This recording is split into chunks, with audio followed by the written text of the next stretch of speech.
Yes, Nityanandam. So, apologizing for the technical glitch. So, all the Nityananda yogis are actually here, ready to conduct and um, manifest this amazing power of consciousness over matter. Silicone, where the silicone itself starts listening to the consciousness. So I'm requesting Ma Yoga Miller, Ma Isabel, and Ma Pushkala to show your setup so that everyone can see the amazing days is on top of the silicone. Yes. So my Yoga Miller can actually unmute on your end and start introducing what you have in front of you. She has a collection of deities ready to actually start moving. You also have Ma Isabel, who has a collection of deities that's waiting to start moving.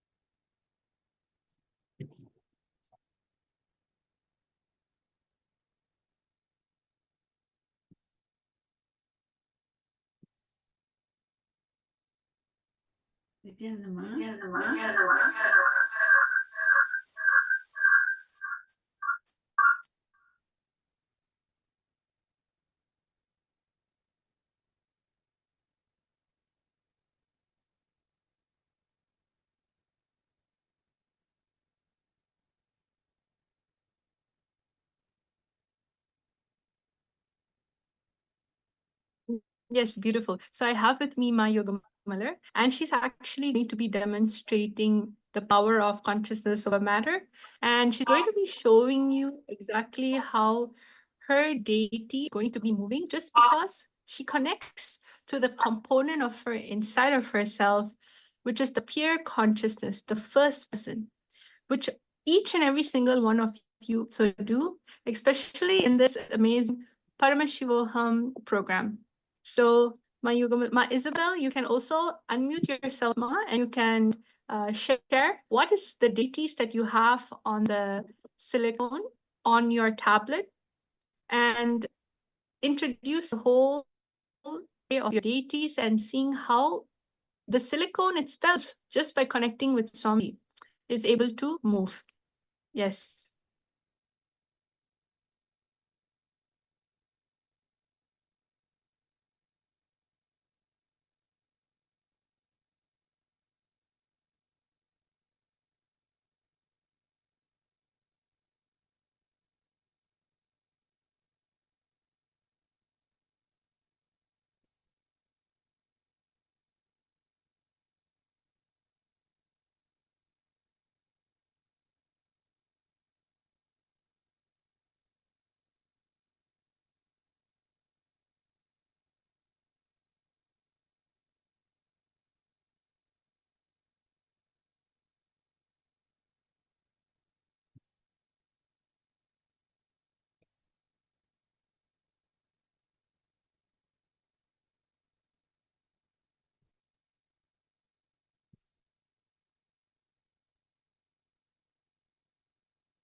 You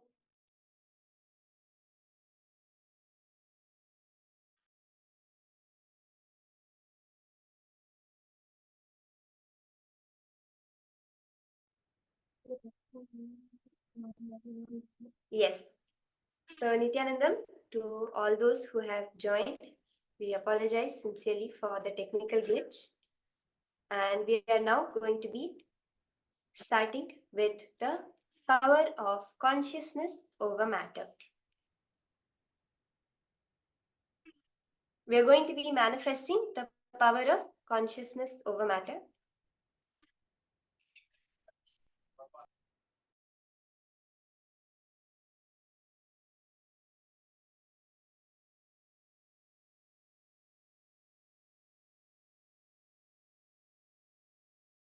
Exciting.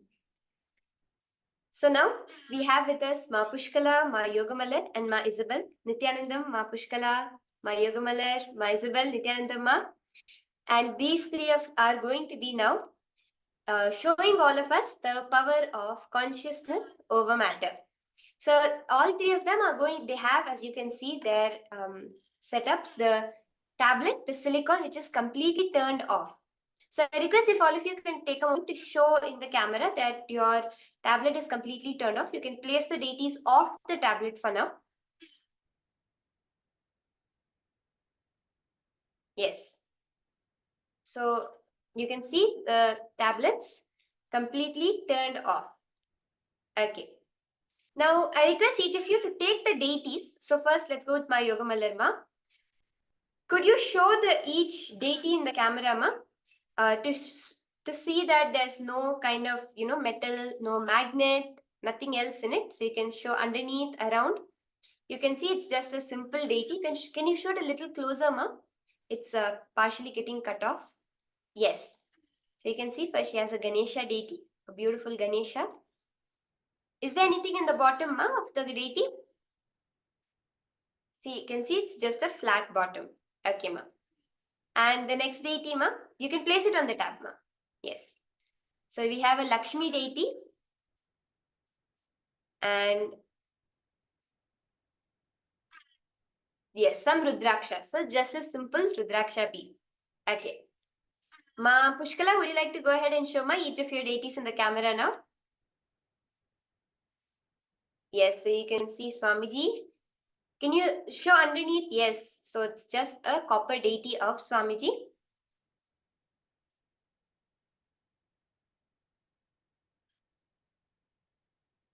Another metal deity.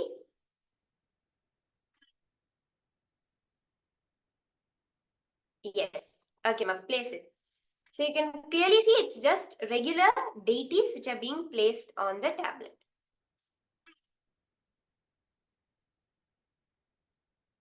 Okay, so now let us start. Okay, I can see Lakshmi deity, Swamiji deity, and Ma Isabel. Yes, Ma, you can go ahead and show each of the deities you're also going to be putting into the camera. Okay, Ma.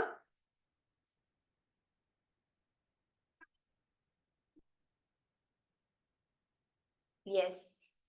Okay, beautiful deity.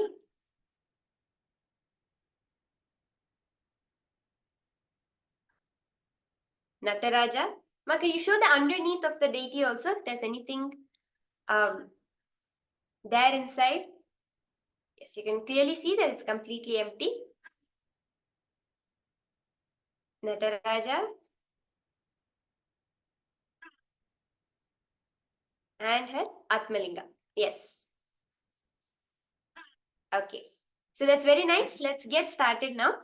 Just sit straight. We'll be connecting to Swamiji. All of the manifestors will be chanting the Maha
Yes, as you can see immediately, Ma Pushkala's Lakshmi has started moving. So nice. You can see already the Rudrakshas, Ma Yogamalla's Rudrakshas are moving. And actually you can see Ma Subala's art playing is starting to tilt more. That's really wonderful, Ma. So let's see, actually, what is happening? Swamiji says silicon. That is what is the inside the tablet, right?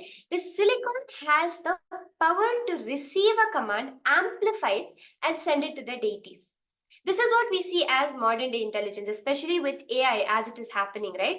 Infusing the ASI or artificial super intelligence, as Swamiji has been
beautifully. You can see all the deities are moving all the way. The everybody's deities, the Rudrakshas, whatever has been placed is just so powerfully moving, and just such a beautiful manifestation which is happening of seeing how not just human beings trying to infuse an artificial intelligence into the matter, but the matter itself being descending, the consciousness, the higher consciousness descending into the matter.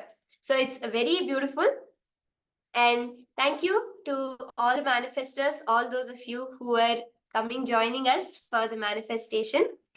Yes, Ma Yogamalar, Nithyanandam, thank you so much, Ma. Ma Isabel, thank you so much, Ma Pushkala. And with this, we'll be entering into the next power. The next power is the power of body scanning. The ability to scan a living body without needing any kind of invasive technology or diagnostic technology. In the modern day, we see, right, when actually it took a lot of time for modern day science to evolve to a level to be able to directly look into the human body. Nowadays, scientists can even look into the brain live as it is processing information. But in Hinduism, the science of looking into the human body without the need of something external was there. That is what is this power of body scanning.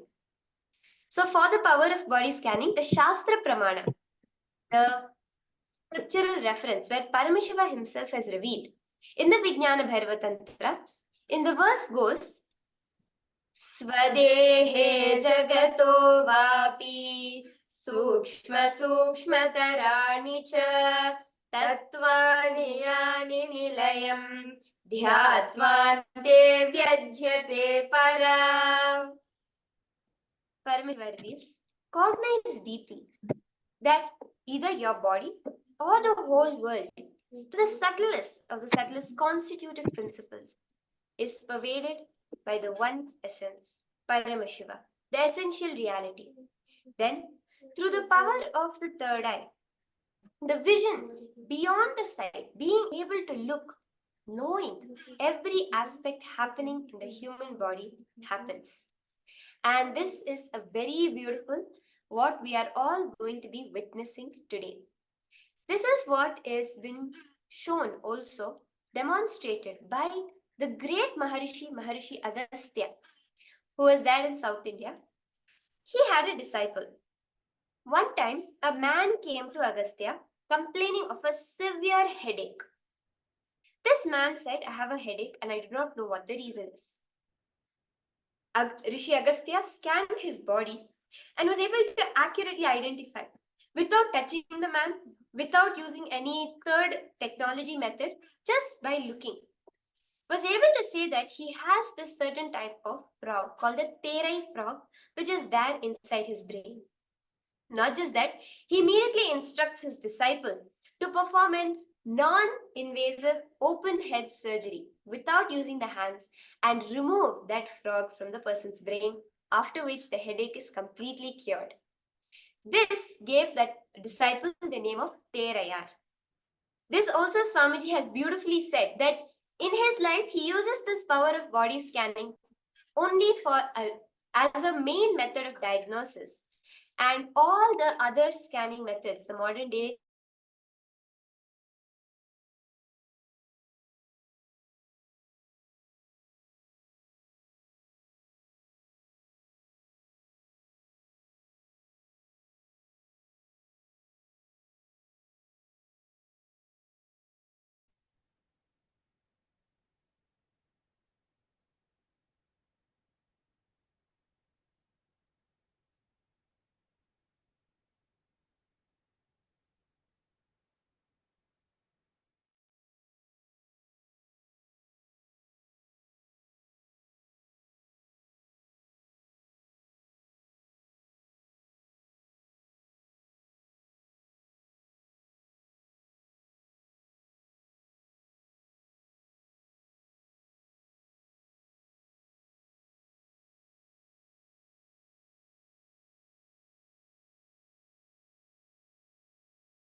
So now it's time for us to witness this power of body scanning.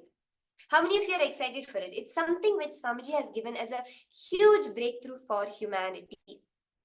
Whatever we know as our logic, as our mind, as our limitations are all going to be completely transformed such that we, each of us, can experience the way life is, as with living with the third eye. So we have Ma Pushkala with us, and Nityananda Ma Pushkala will be joining us for the power of body scanning. And also Ma Pushkala, yes, thank you Ma Nityanandam. And Ma, you'll be scanning Vikrant Vagaya. Nityanandam, Vikrant Vagaya. Nityanandam. Yes, Nityanandam. Aya, where are you from? Where are you joining us from for this third eye scan?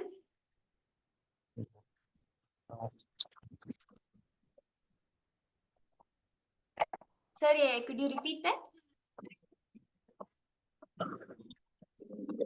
Maharashtra, okay, India. Ma Pushkala, where are you currently, Ma? Nityananda Ma. So I'm currently in the United States. Okay. So Vikrant Vagaya, Ma Pushkala, have you met each other before? Do you know each other? And this is my first time Have seeing you Vikrant shared your Ma. medical history, your health issues? Okay. So now, Vikrant Aya, Ma Pushkala is going to be scanning your body. So you can see that Aya is all the way from India, and Ma Pushkala is in the US. So they don't know each other absolutely. They're on two opposite ends of the world. And now you will be able to see, witness how the scan will happen. Now you will be able to see, witness how you can start, Ma, yes. And Nityananda, Ma Nitya Mahakalpa Vrikshananda. So yes, I see you've also joined for a third eye for body scanning. Ma Viraja will be scanning you. Okay. So Ma Mahakalpa Vriksha, could you share where are you from? Nityananda, I'm actually in Germany. Germany. Okay. Do you know Ma Viraja? Have you spoken to her before about your health issues or anything related to your personal life issues? No, nothing. Thank you. No, not Okay, at all. thank you Ma, all the way from Germany. Yes. Okay, and Mehel Kumaraya, I will be scanning you. So Mehel Sure. Kumaraya, Nityanandam, Nityanandam. joining us from India. Aya, have you ever met me before? Have you ever spoken to me or shared your health issues, life issues with me before? No, never. Thank you. Never. Okay. So now we'll connect to Swamiji and start chanting the Mahavakya. Om Nityananda Paramashivoham.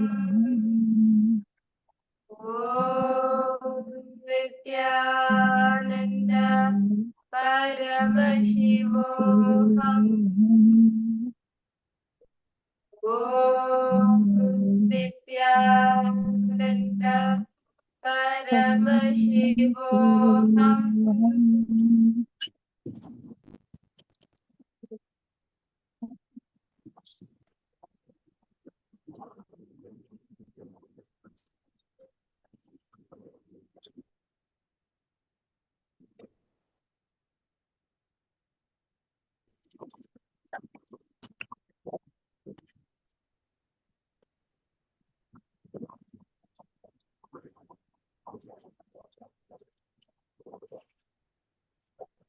Yes, ma, you can go ahead and share.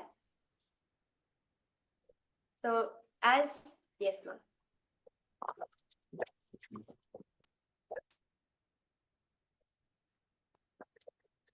Nityananda Ma, should I go ahead and share? Yes, Okay. ma, go ahead. Yes. Nityananda Vikrantaya, thank you so much for this opportunity to do the body scan and oneness with Swamiji. So, what Swamiji revealed through the third eye, I'll just go layers by layers as it was revealed for you.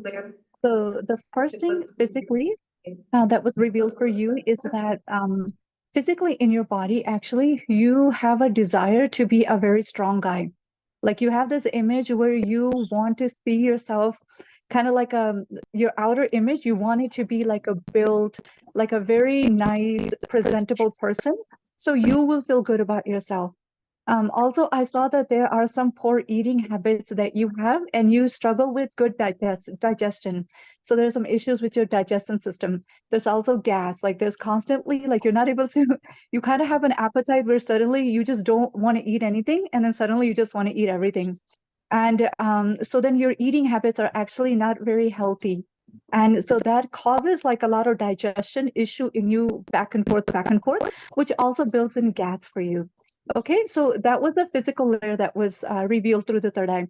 The second thing that came in is directly related to the mental pattern of the inner image, which basically is the reason why you want to manifest this nice body for you, like kind of like a build strong body outside of you, because inside of you, often you feel less about you.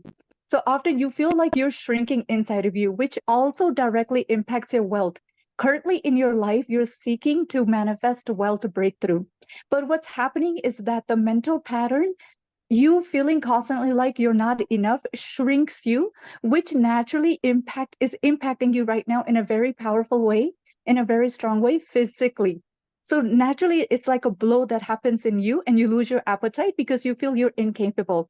So to feel that inner image of feeling like you're not manifesting, or you're not capable of manifesting a breakthrough in your life, you try to project yourself bigger than what you really feel inside of you.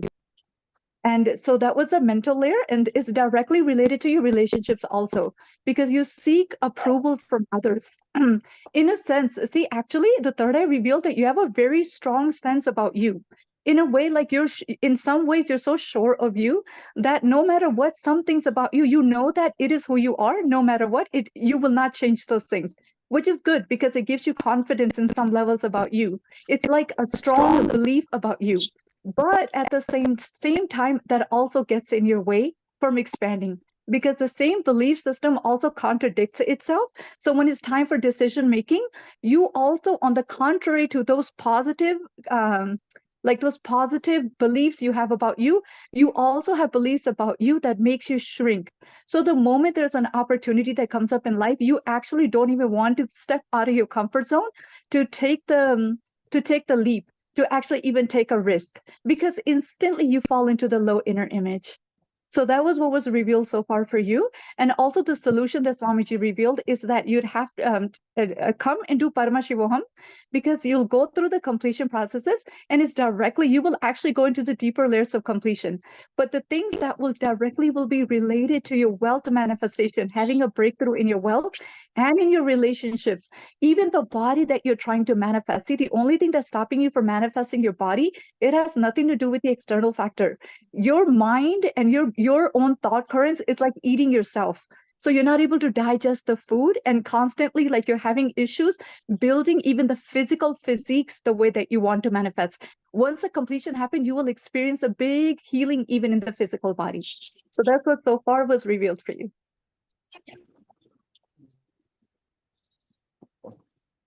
Okay, now. So whatever was revealed was That was very absolutely correct. Yeah, that was absolutely right. I didn't share this before, and I would really accept that and acknowledge it, that whatever was shared was completely true.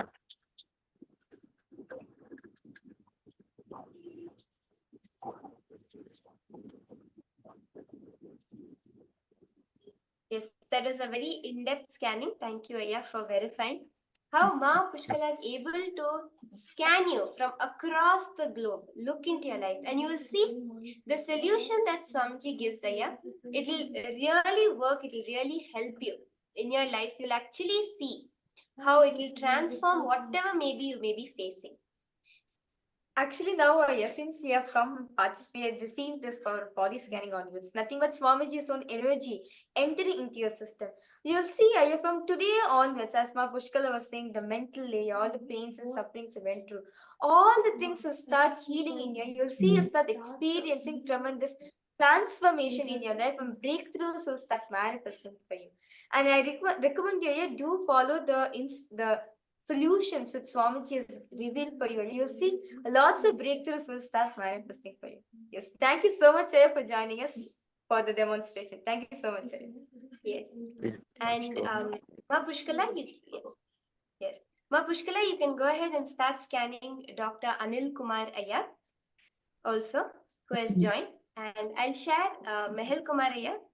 So I was scanning you, and Swamiji showed the very first thing was a big conflict in the inner space between joy and pain.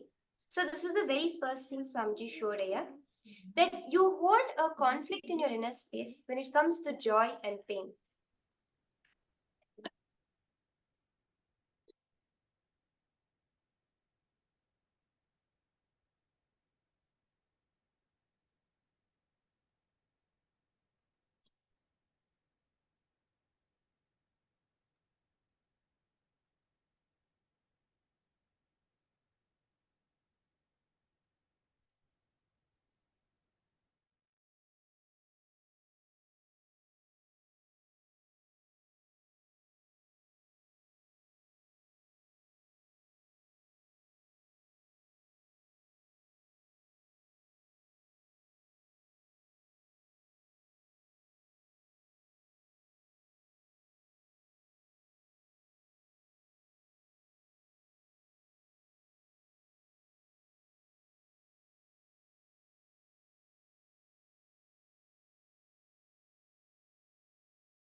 Yes. Yes, Nityananda.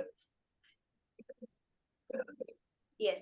So Mehul Kumariya, Swamiji showed me that One one thing Swamiji showed was yeah, go ahead. Sorry.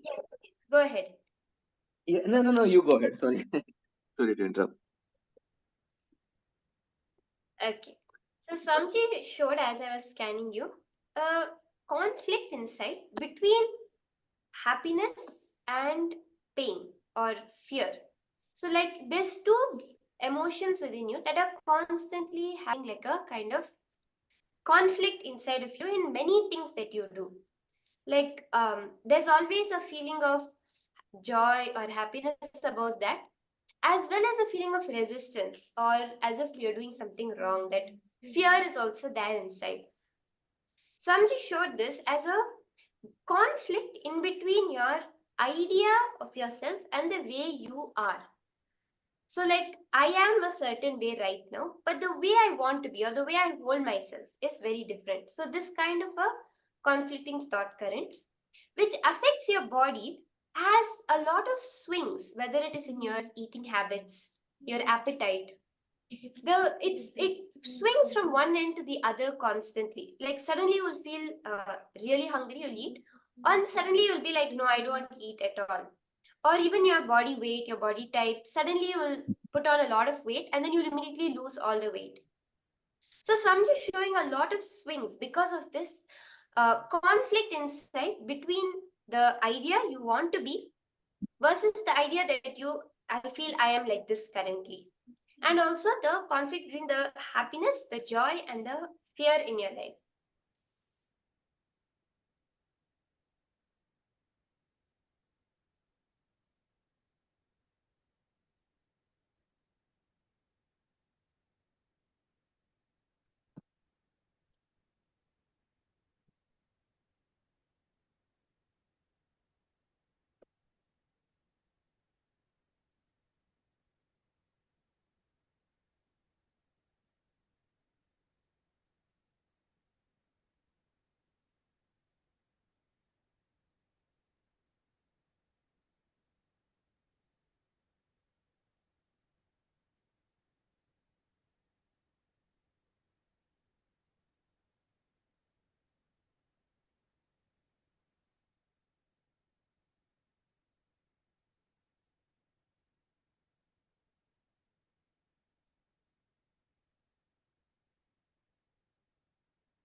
And the kind of do a combination.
Yes.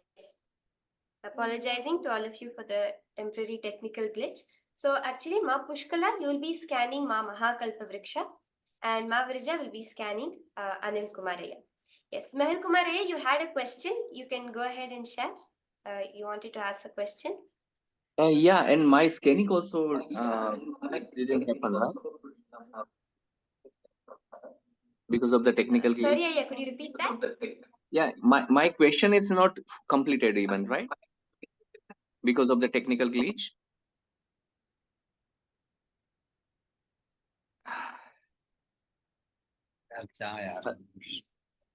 Hello.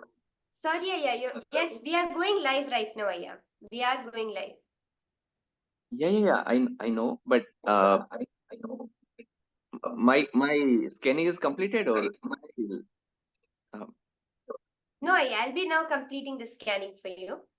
Okay. Let me ask question. My question. Yeah, so you can include that also. Yeah. So Go ahead. there is as you are saying, I'm a little bit confused about my marriage also. So there is one girl named Vruti Rathod. So my question is, should I get married to her or not?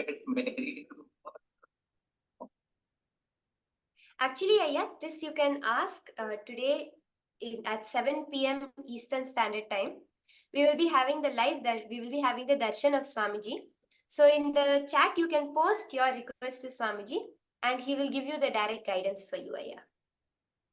Okay, not here. No.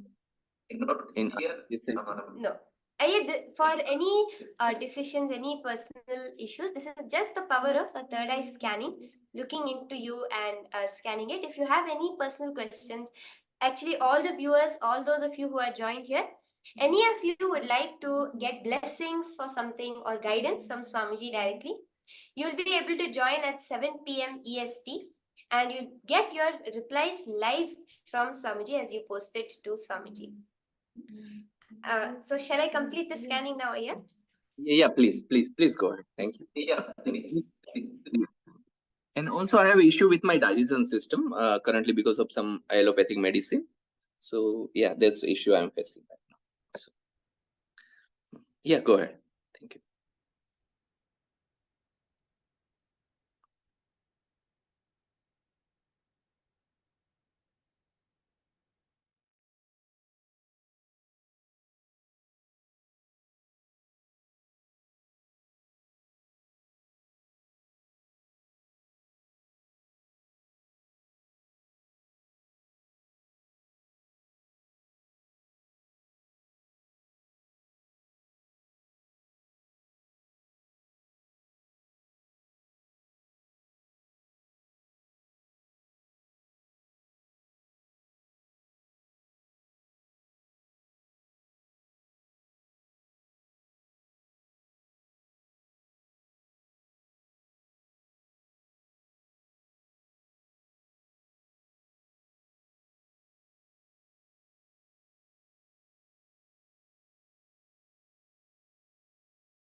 This issue of having a lot of, whether it is a bodily swings from one side to the other, you are also sharing you have some digestion issues, right? So whatever the issues you're facing in the body, Swamiji showed the solution is, Swamiji has revealed lot of spiritual techniques, lot of powerful spiritual techniques. And Swamiji has said, if you take up any one of the techniques and practice it sincerely, continuously, that alone, that stability is what you need in your life, Aya. So for taking up any one spiritual technique, it can be meditation, it can be yoga, it can be constantly practicing the presence of God, as Swamiji has revealed. Any one technique which you feel very connected to, you feel very powerful for you, puja, it can be. Take that up very sincerely and ensure you do it without fail. Constantly do that technique. So if it's like yoga, daily without missing, doing the yoga in the morning. or if it is the presence of God, practicing the presence of God by constantly talking to Swamiji in your inner space without fail, constantly doing that. Swamiji showed that is the exact solution you need, Aya, which will help you whatever issues you're facing, whatever may be happening in your life, you'll be able to come out of it. You can also go ahead and share how you're able to relate with the scanning, if you're able to see this happening in your life also, Aya. Okay. Okay. Thank you. Thank you very much. I'll try to do that in my life. So practicing yoga, bhakti, something like that, right? Any one spiritual practice that you feel connected to, you feel will work for you, you feel that you want to do it. Connected to God, right? Okay. Any puja, mala, anything. Yeah. Thank you. Thank you very much.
Nityananda? So now I'll be doing the power of body scan for Dr. Anil Kumar. Yes. And also simultaneously we will be having a beautiful demonstration of the power of remote vision. So this is what Paramashiva has revealed again in the Vijnana Bhairava Tantra. When Paramashiva says Vyomakaram Swamatmanam Dhyaye Digbhiranavritam Nirashraya Chitishaktihi Swarupam Darshayet Tada. Being able to see the true form of anything just by knowing that you are one with the etheric space. Thus, the consciousness free from all support manifests this ultimate power of remote vision.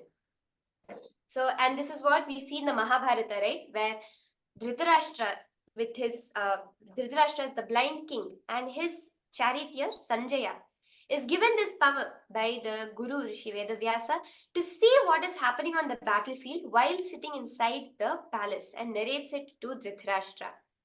So now let us also witness this power, and Swamiji has manifested this in his childhood itself by actually showing the police officer what is happening where the thief, what the thief is doing. Actually, he was able to scan and reveal this to the police officer.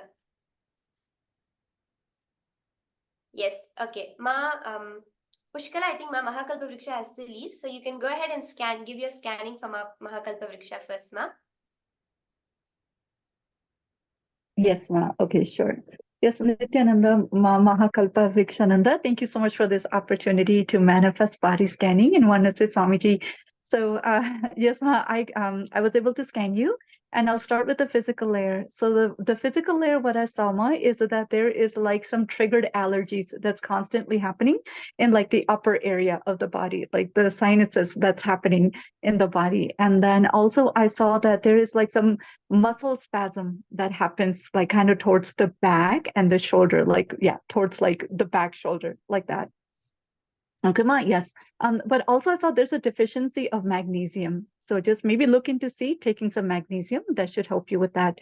And also, Ma, what I saw and then like the second layer, what Swamiji revealed, Ma, is that I see that you're a very powerful manifester. Like you have a very devoted space. So through your feeling connection and devotion, you're able to just simply feel the gratitude and manifest whatever you want around you.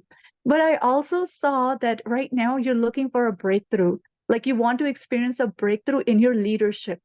So there is like some doubts that will come up constantly where you will deny yourself. Like, for example, you'll start manifesting and then you'll tell yourself, okay, this is enough. Like these are the thoughts that will come up in you. You will just say, okay, I did this time. I did this time. I'm doing this time. I done what I'm supposed to do. So, but then a part of you will constantly feel that it wants to do more. It wants to do more. And you'll just stop yourself. You'll just stop yourself because you think that for now, this is okay. But it's actually nothing manifesting through you. So when you get that intuition, when you are having that strong will, Ma, take the action and take the leadership in whatever you're doing, whether it's in your family. See, even in your family, I'm seeing, not just in Sangha, even those people around you, I'm seeing like there's some hesitancy to take the responsibility to expand in relationships also. Don't have any fear. Drop the fear, Ma. Drop the self-doubts. You yourself sit in Paramashivoham, Ma, and do the completion with the doubts that come up, with the fear of expansion. Nothing else is stopping you. You will see, even in your wealth dimension, you'll get a breakthrough, Ma. But also, really, you will become a very powerful leader. You already have what it takes. You just have to take the action to align yourself with the intuition that you feel the urge to expand yourself. So that is what was being shown, what Swamiji was showing for you. Oh, thank you so much, Ma. You really got it on the spot with, I'm always have this energy, I have this special pressure here, and also this inner doubt. It's on point. Congratulations, Ma. Absolutely, absolutely inspiring your reading. Thank you so much. It was great. So beautiful, all the way from US to Germany. Yes, Swamiji is always reaching out to every one of us. Now, yes, Mavrija, you can go ahead and share your scan for Dr. Anilaya. Thank you, Ma Mahakalpavriksha. Thank you so much for joining us. Yes. Nithyanandam, Anil Kumaraya, I did the body scanning for you. Thank you so much, Aya, for doing for this wonderful opportunity for joining us for a body scanning. So the first and foremost thing, Aya, Swamiji showed me very clearly for you, Aya, is that there's actually, Swamiji is showing that physically you're actually completely fine and healthy. Yeah? It's just a little discomfort, uneasiness which you're experiencing, especially in the center, especially in your chest area. And apart from that, Swamiji is showing that you at the times, very often you also experience like the burning sensation, which is actually happening in your stomach region due to your acidity, due to the rays of acidity which is there in your stomach. That's why you're experiencing the same thing. And apart from this, Swamiji is showing that actually you're quite healthy and funny. It's just that your mental layer, Swamiji showed, you're a bit unstable. Meaning like a lots of situations, like for the past few weeks, Swamiji showed that for the past few weeks, there are lots of situation has arisen in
superconscious breakthrough,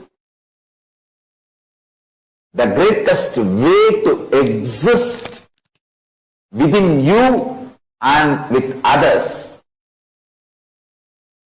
The principles of relationship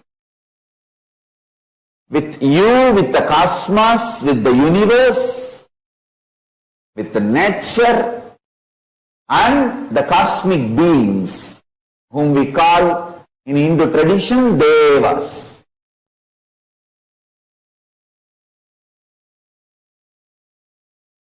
And the great,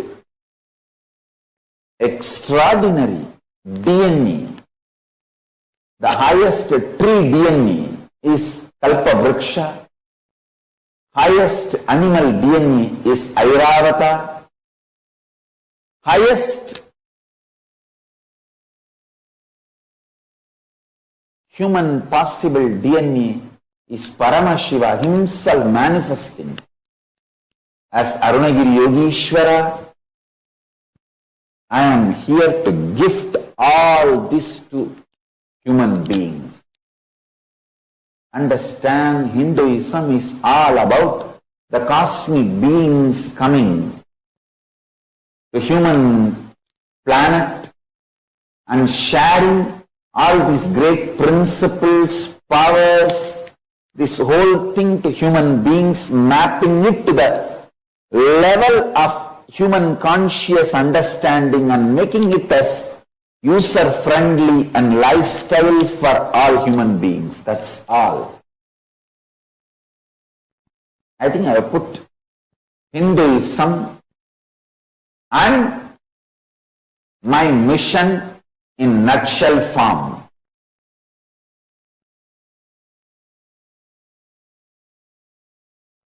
I have put literally the whole Hinduism and my mission in nutshell. In nutshell form, I have presented an initial introduction. Listen. Every being can access to the universe, can connect with cosmos, receive the best gifts from the cosmos.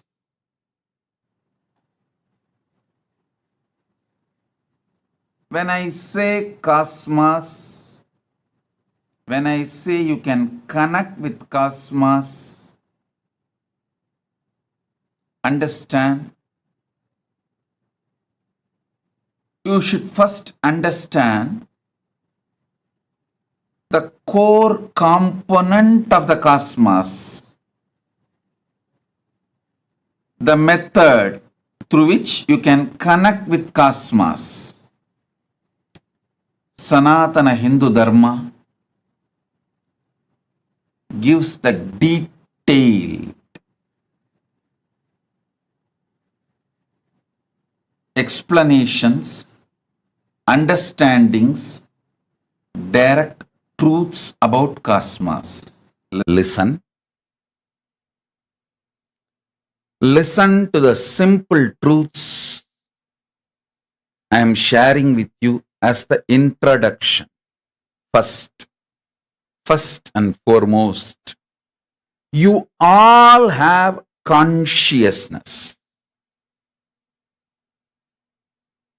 Everyone who is able to hear what I am saying, who is able to see me in the screen, carefully, listen intensely. If you are able to hear me and see me now, be very clear, you have consciousness.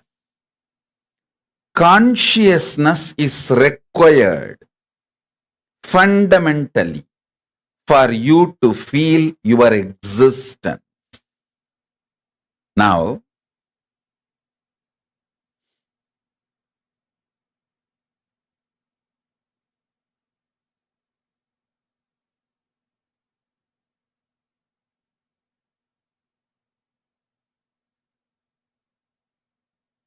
through various programs in the past, I helped all of you to manifest various possibilities and powers of your consciousness. Listen. Now listen carefully. Let me repeat. You all have consciousness, and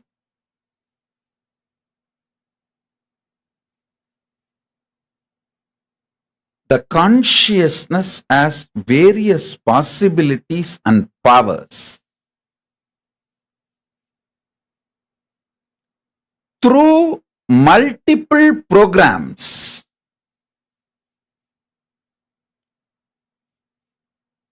last 28, 29 years from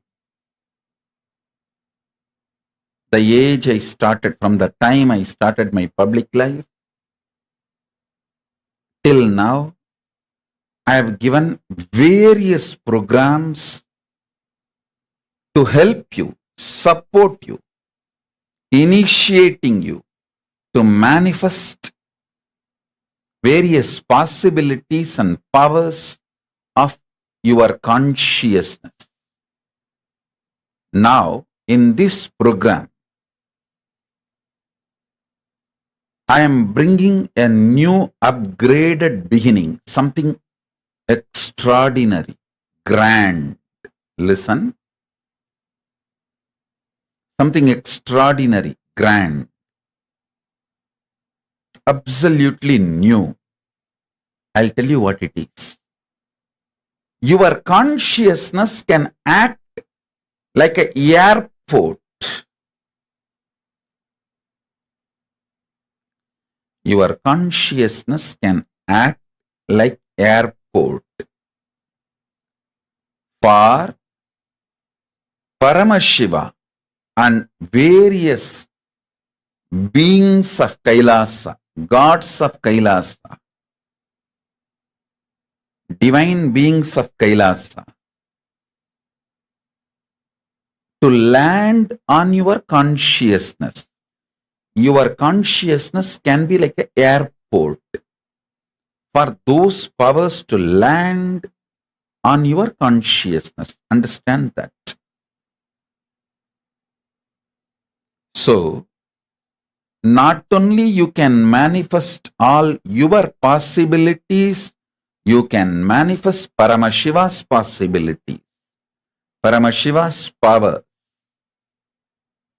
Understand this whole program. This whole program is an upgraded new beginning. It's not going to be stopping with you manifesting the powers and possibilities of your consciousness. It is going to be letting Paramashiva land in you and manifest the powers and possibilities of Paramashiva himself.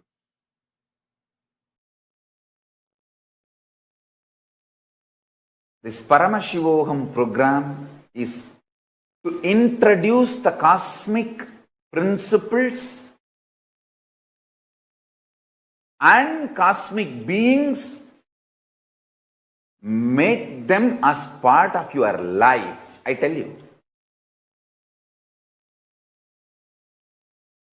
One or two times have Ganapati Darshan, Venkateshwara Bhava Samadhi Darshan, Devi Bhava Samadhi Darshan. By third time, fourth time, you will see every prayer you are asking those beings, Ganapati or Venkateshwara or Subramanya or Parashakti. Simply those prayers become reality, and the relationship between you and that cosmic beings built.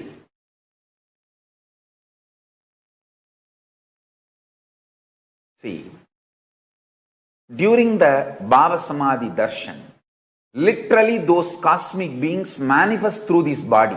Just like how they manifest in Archavatara, deity, they manifest in Nijavatara, Pratyakshavatara, and give Pratyaksha Darshan. And give you all the boons you ask, bless you, make you experience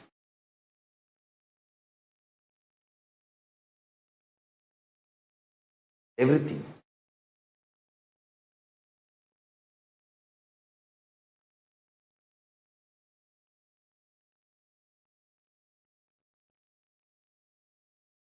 Enjoy Paramashivoham, which is introducing and making you cognize the cosmic principles and cosmic beings. The state of Paramashiva, space of Paramashiva, powers of Paramashiva, being of Paramashiva.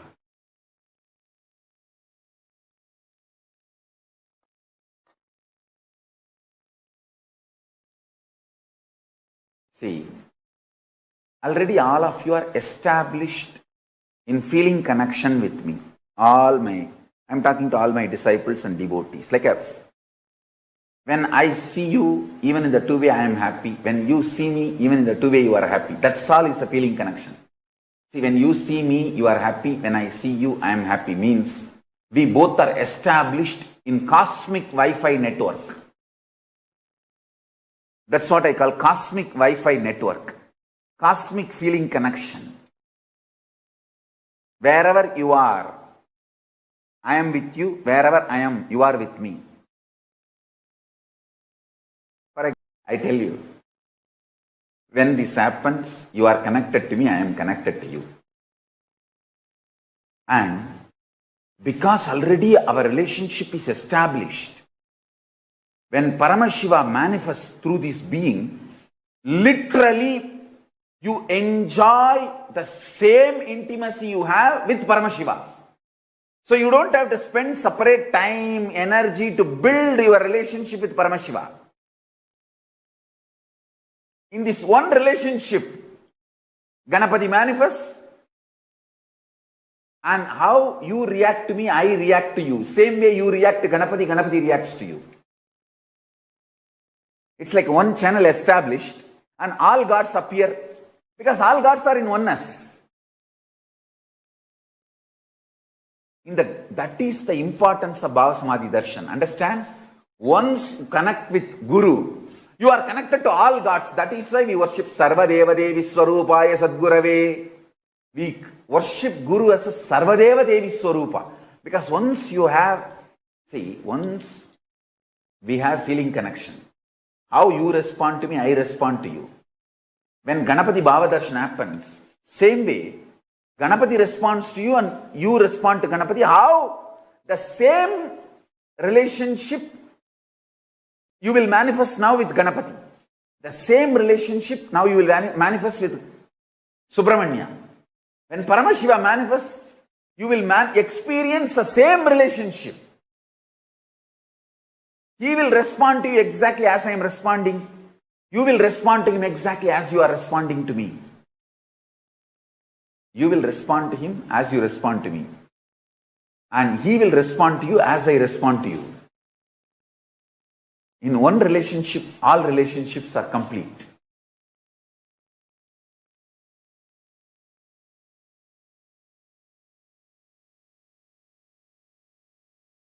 Whatever I am talking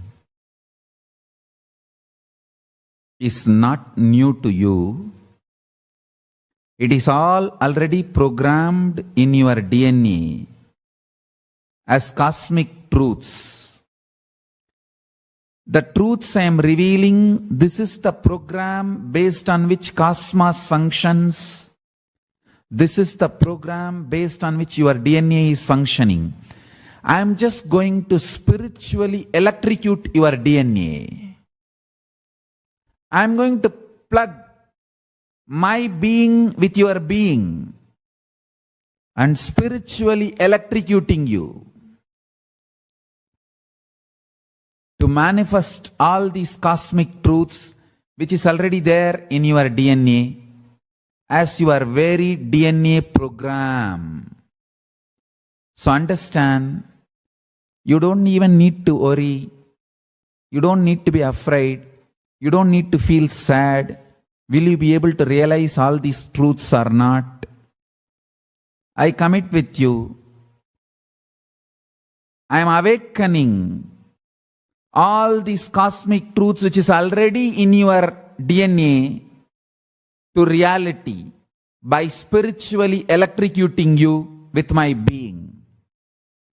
I will be a strong nuclear force, spiritual strong nuclear force on your being from now. Through this initiation, I will manifest absolute, pure, ultimate superconsciousness, being of Paramashiva, state of Paramashiva, space of Paramashiva, powers of Paramashiva, being of Paramashiva, superconsciousness of Paramashiva, Sri Kailasa of Paramashiva, in all of you from now.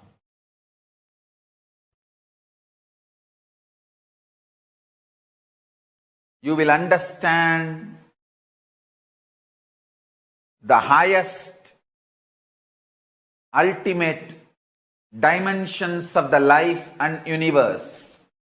If you have been begging for a few tons of gold, you are going to be granted hills of diamonds.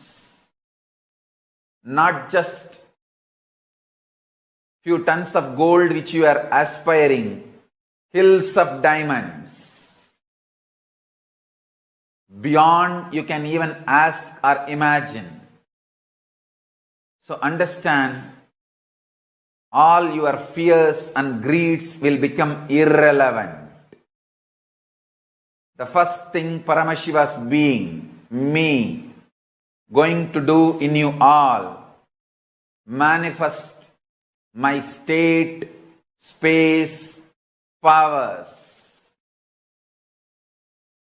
intensely. Make yourself available for every session. Nothing else is needed. Just make yourself available.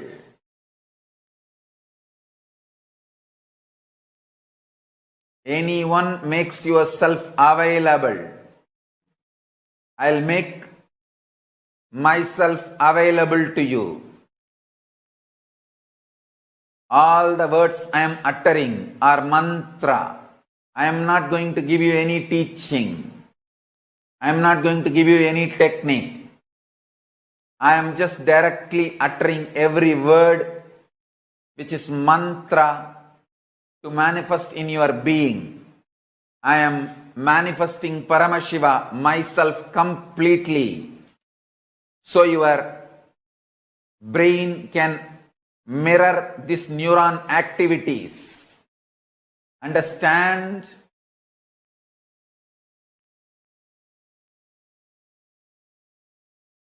This whole program is not ordinary spiritual program. It is Paramashiva, me, directly making myself available to all of you through this body, using this body and memory, muscle memory, biomemory and bioenergy.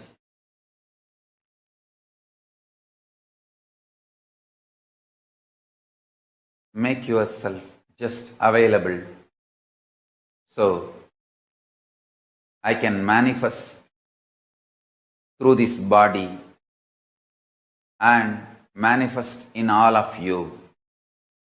Every word I am uttering is the mantra.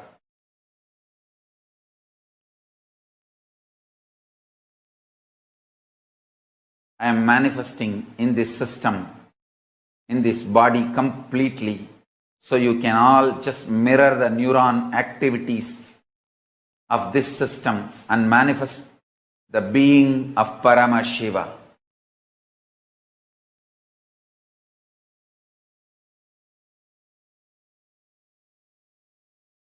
Make yourself available for the whole program. Whether morning yoga or Pada Puja, all that matters.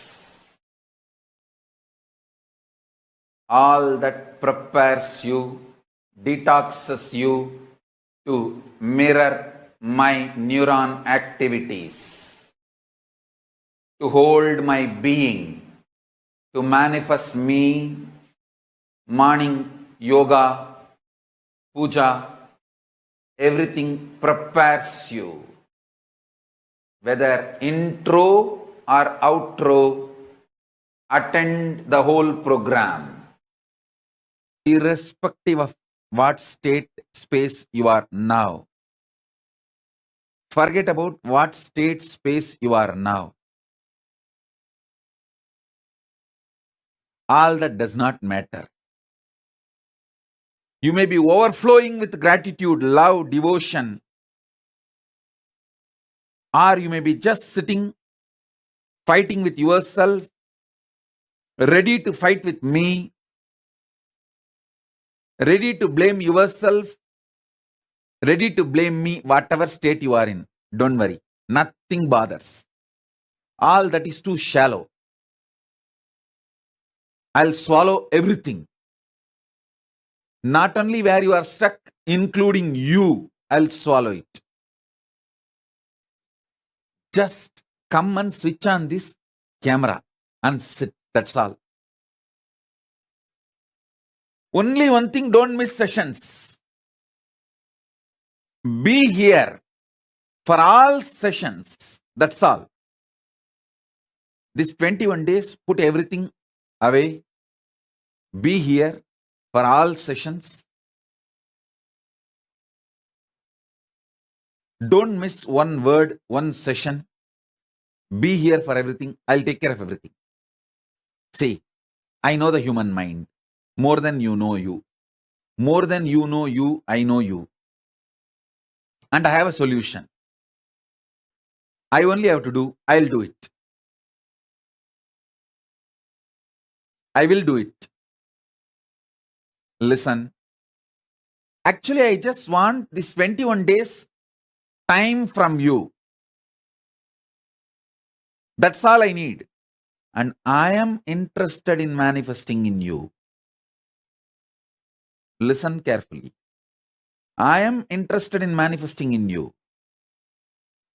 More than you. When I manifest in you, you will be extension of me. And that's all I want. That's all I want. I'm here for that. I'll do everything needed. I'll do everything needed. Don't worry. I'm connected with all of you. Continuously, every session, I'll go on giving you deeper and deeper, powerful, miraculous manifestation. Whole past, present, future, everything. This whole Paramashivoham is miracles. Every session is miracles, not initiation. Every session is miracle manifestation. I guarantee you. I'll connect with all of you now, wherever you may be. I'm just manifesting. My only request, attend all sessions. Actually, I just want this 21 days time from you. That's all I need. And I am interested in manifesting in you. Listen carefully. I am interested in manifesting in you. More than you. When I manifest in you, You will be extension of me. And that's all I want. That's all I want. I'm here for that. I'll do everything needed. I'll do everything needed. Don't worry. I'm connected with all of you. Continuously, every session, I'll go on giving you deeper and deeper, powerful, miraculous manifestation. Listen.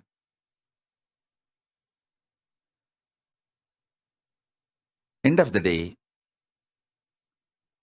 just understand these three things. Superconscious mutation is possible, and I am doing it here. Just sit with me with a conversational relationship. That's all. Nothing else is required. I'll go on be chatting, talking, having small talks, initiating, giving mantra, giving superconscious breakthrough, and sometimes just sitting silently. Do not see, even if you get a little tired, and drink cup of coffee and become all right, great, okay. Even if you get a little bored and one cup of hot chocolate and wake up, okay. If we have that sahana vavatu relationship, that's enough. Sahana vavatu, sahanao bhunaktu, sahaviryangaravavahai, tejasvinavaditamastu ma vitvishavahai. Om Shanti Shanti Shanti.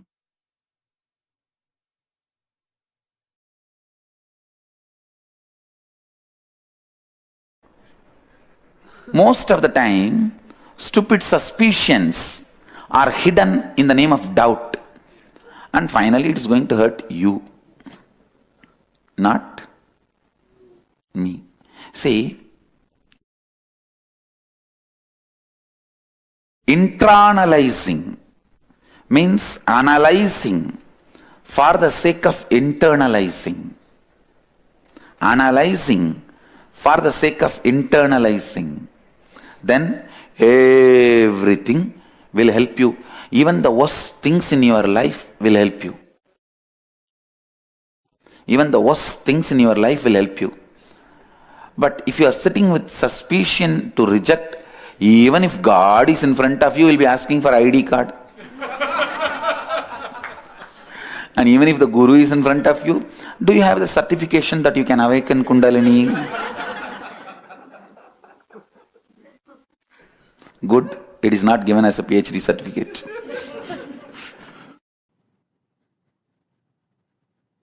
Sit, listen intensely.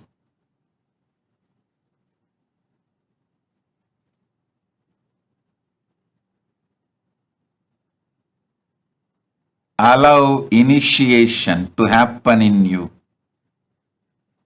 Keep all the past away. Be very clear. Past is dead. You have only future. You do not have past. Be very clear. Past has you, but you do not have past. You own only your future. You do not own your past. What you disowned only becomes your past. So decide to drop your past and sit now.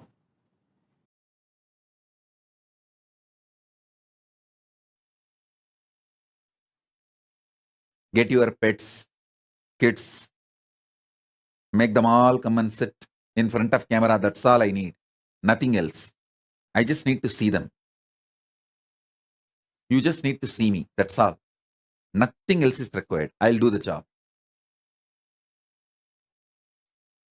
If your pets and kids are fighting with me, don't worry. Get them to the camera.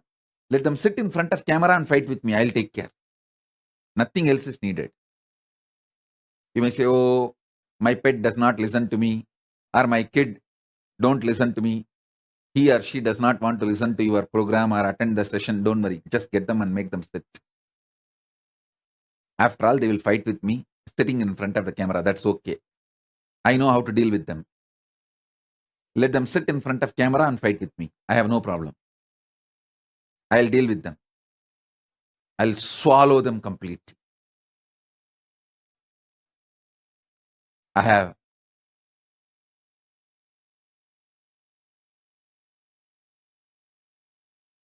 25 head, 75 eyes, 50 hands. Get your pets, kids, make them all come and sit in front of camera. That's all I need. Nothing else. I just need to see them. You just need to see me. That's all. Nothing else is required. I'll do the job. If your pets and kids are fighting with me, don't worry. Get them to the camera. Let them sit in front of camera and fight with me. I'll take care. Nothing else is needed. You may say, oh, my pet does not listen to me, or my kid don't listen to me. He or she does not want to listen to your program or attend the session. Don't worry. Just get them and make them sit. After all, they will fight with me sitting in front of the camera. That's okay. I know how to deal with them. Let them sit in front of camera and fight with me. I have no problem. I'll deal with them. I'll swallow them completely. I have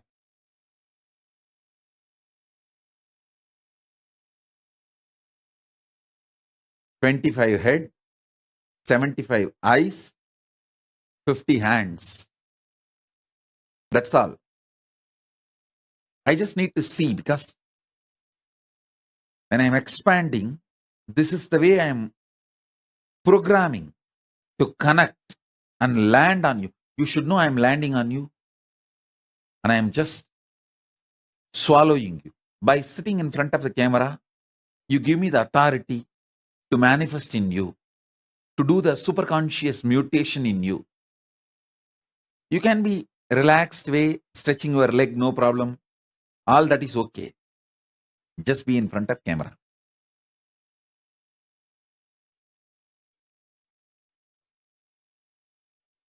All of you be very clear. I am in the very room where you are all sitting.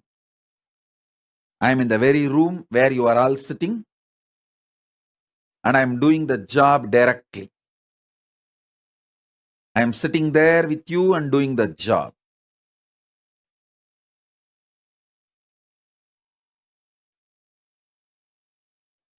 Listen. All your past, all your patterns, good, bad, right, wrong, everything, I'll just swallow it and finish it up. I'll just burn it away. This session, I'm going to focus on bringing completion to you so that I can start doing the superconscious mutation process.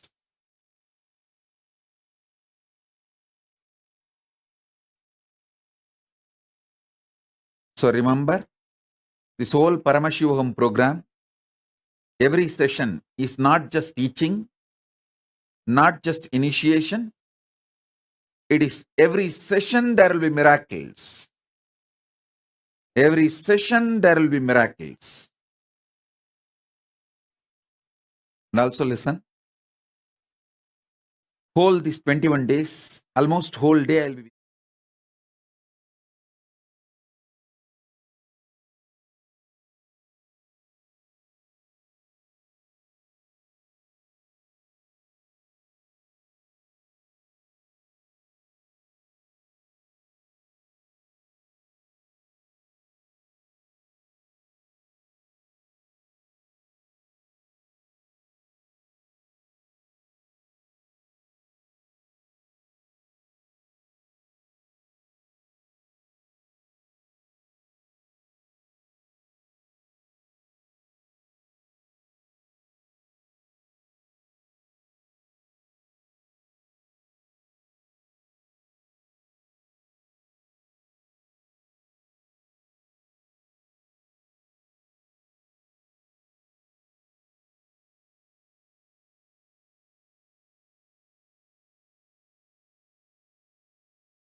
Magitanjali. Meenakshi from Vancouver, Canada. Okay. Meenakshi, how old are you?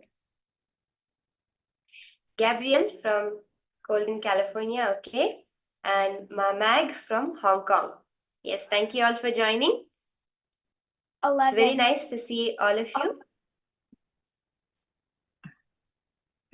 The next is 11.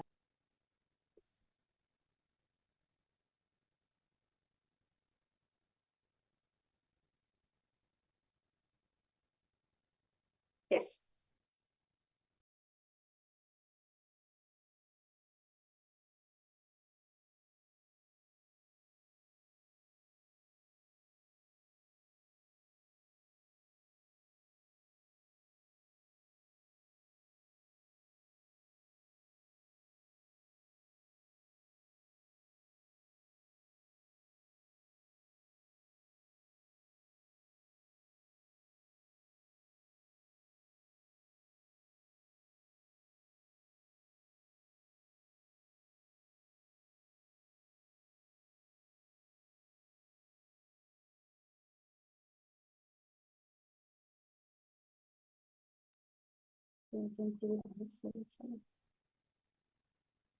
Yes. So now we'll be entering, we are going to be experiencing a very beautiful, the whole day it's going to be very powerful, very beautiful for each one of you. Yes. Before that, we would like to introduce ourselves. I am Manitya Virjananda and I'm Blessed Acharya for all the participants for your spiritual journey, which all of you are going to embark on from today onwards with the grace and blessing of Swamiji. Okay. And I'm Manitya Shambhavananda, and I'm also going to be one of your acharyas through this journey of Paramashivoham Level 1. Okay, Meenakshi is 11 years old. Very nice. It's very nice. Joining at this age itself for the program is very powerful for you to experience. You'll actually have such a beautiful experience as we go through it. Okay. So the only requirement all the participants is just be active on the chat. Any questions or any doubts you have, do immediately reach out to us in the chat section. Immediately we'll reach out to you. Like for example, as throughout the whole program, we'll be understanding various different truths of life on various different fields such as health, wealth, relationships, so many different, how to become a leader. So many different fields Swamiji is going to be expanding on. In any time during the program, if you feel stuck, you're not able to understand anything, or you want some more clarity, or even if you want to have a body scanning or a remote vision or a third solution, do reach out to us in the chat section. Immediately we'll reach out to you. And I also request all participants, do take few minutes during the day. Do reach out to your friends and families, invite them to for this Paramashivoham program so they too can experience this science that Swamiji is giving. Today, as all of us are going to be entering into the day 1 of the Paramashivoham Level 1 program. So, all of us need to understand, what is Paramashivoham? What is it for? Before that, I request all participants to post, why have you joined the Paramashivoham program? What's the reason all of you joined for this program? And I request all of you to also share, how did you get to know about the Paramashivoham Level 1 program? All of you can go ahead and also post. How did you get to know about it? And Jeremiah, you can go ahead and post what inspired you to join back for the Paramashivoham Level 1.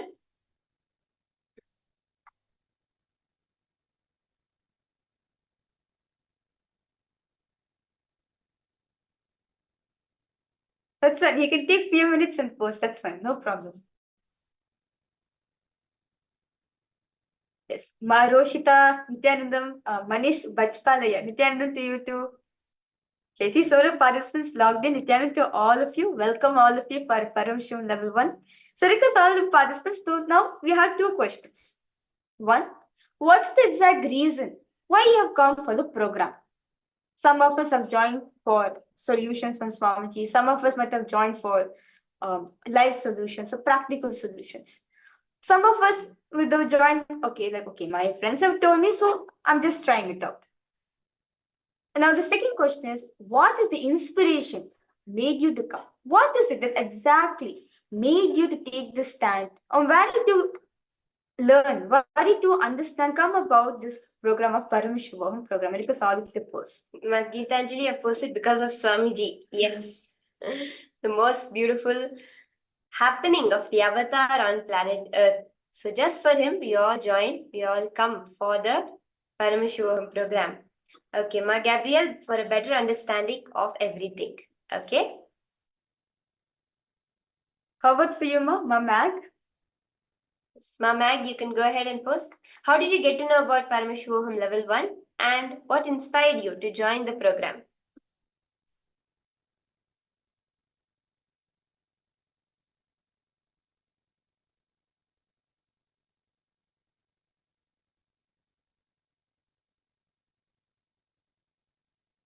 Manish Bajpayee, yes, Swamiji. Yes. How about for you, Ma Jada Shaktika? Yes. Jeremy, I request you to post.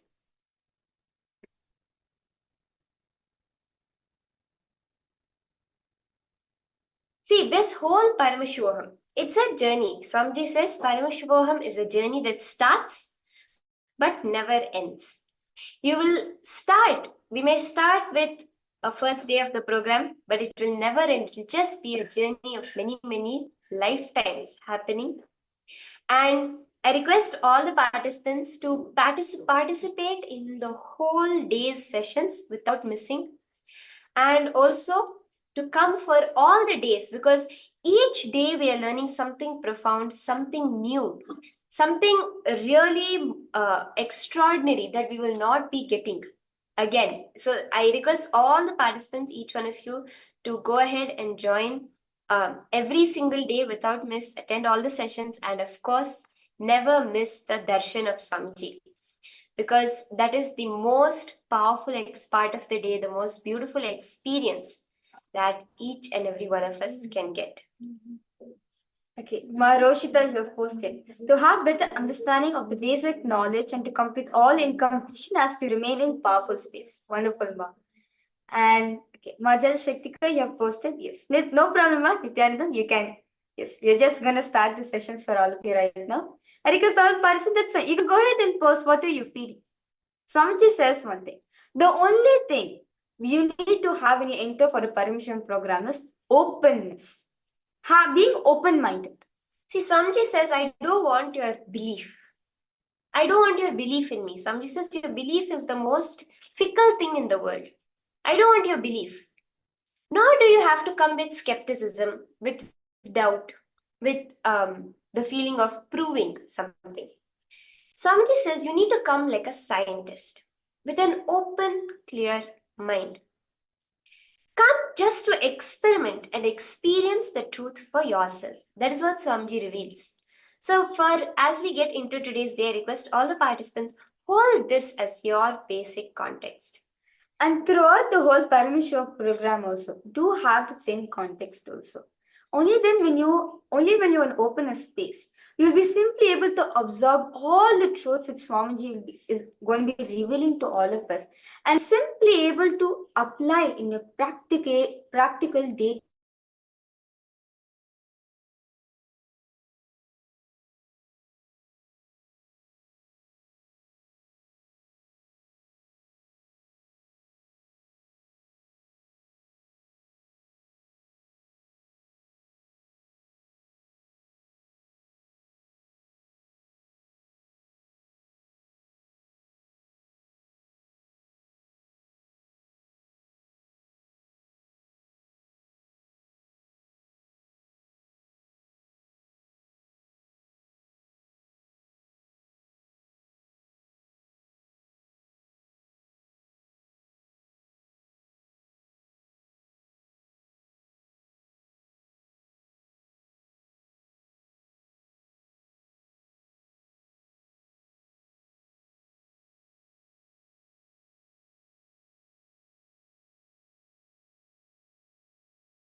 Nityanandam, to all participants, if you're able to hear us and see us clearly, do just post yes in the chat. I think we dropped in between. Are all of you able to see us and hear us clearly? Yes. Thank you so much, Aya. Okay. So as he was saying, that the only requirement needed for the Paramashivoham program is having the openness, having an open inner space and being open-minded. See, because when we are, take an example of a bottle, okay? If a bottle is already 3/4 full, if you add in more water, what will happen? It will flow out, right?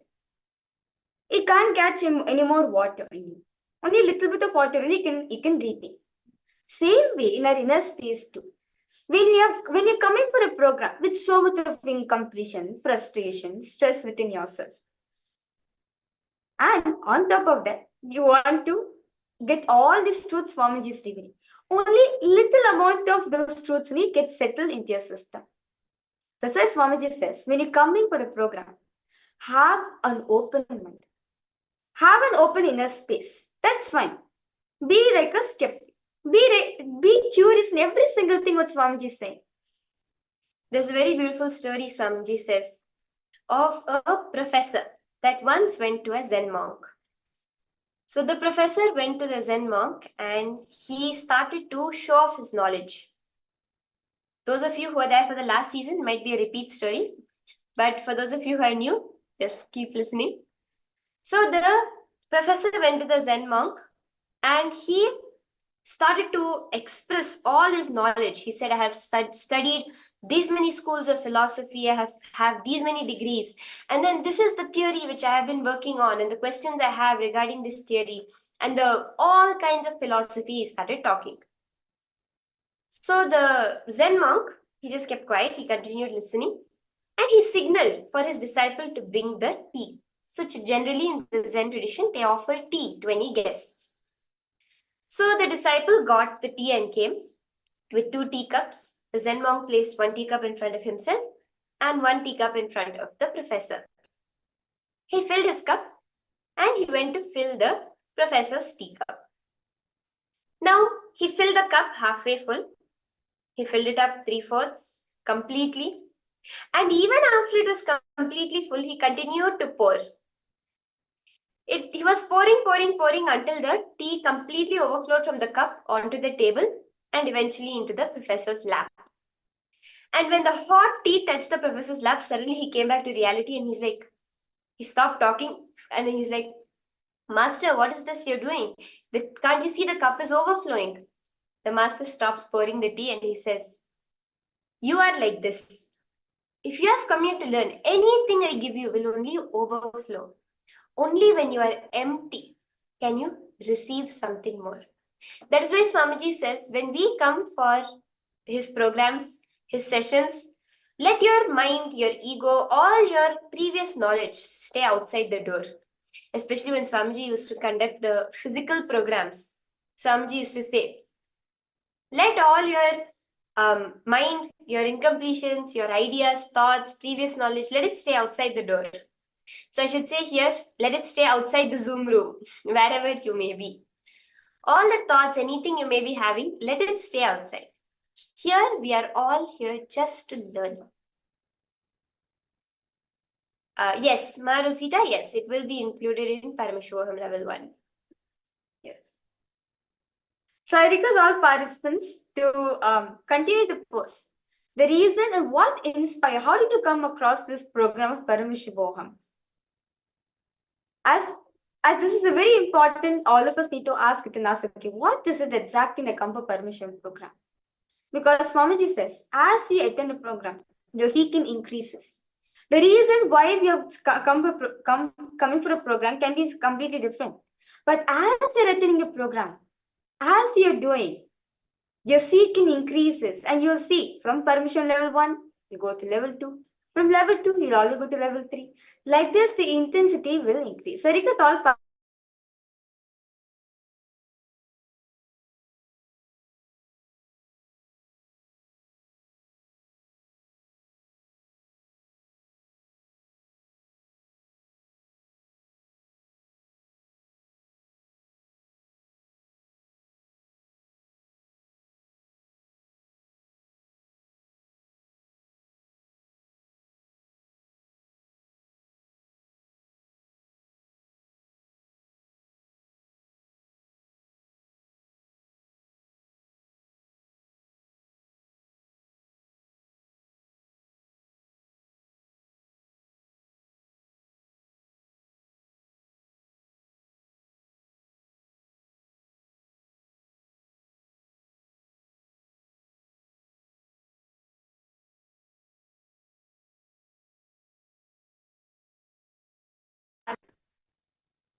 Yes.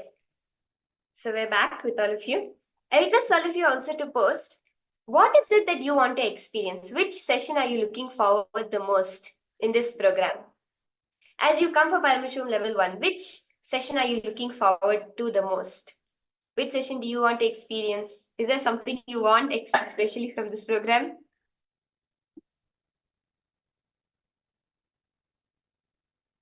The introduction session, Jeremiah?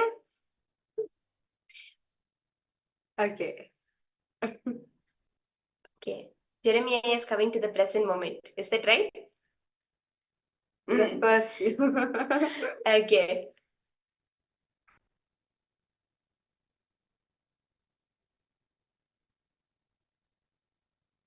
Yes, the present. Okay. Present moment starts now. When you decide to be now, that's it. You're in the present moment. Okay. Jacob Kenaya, Devin Harrisaya, Magitanjali, Marozita, which session are you looking forward to the most during the program? Like you want to do the power manifestation, you want to go for meditations. Is there a particular topic you're very interested in? Just to know so that we can help customize the program for each one of you. Or I know some of the participants have joined just to listen to the old videos of Swamiji, because in Paramashivoham Level 1, you get to hear more of those videos. So some of you can be that reason too. So I request all participants to post, what is it? The reason why you come for this program.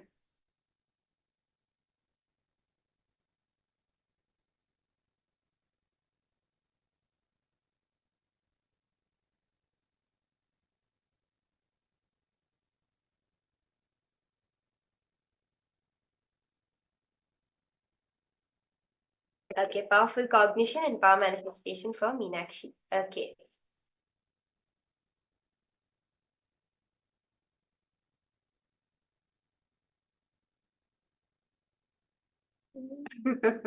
Yes. Yes, seeking the source of the first person in you. Initiations into Guru Puja and Swamiji's Mahavakya. Okay, Jacobaya. Learn to manifest. Learn to manifest, Ma Gabriel. Okay, what about you, Ma Jadashaktika? Which session are you looking forward to the most during the Paramashivoham program?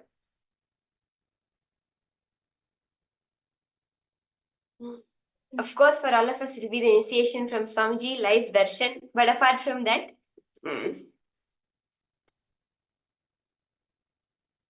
Manish Bajpayee, power manifestation, Bhagwan's darshan, breakthrough with all your mental and emotional patterns. Okay. So first and foremost things, all of us need to understand, what is Paramashivoham? All of you can put your understanding. What is Paramashivoham?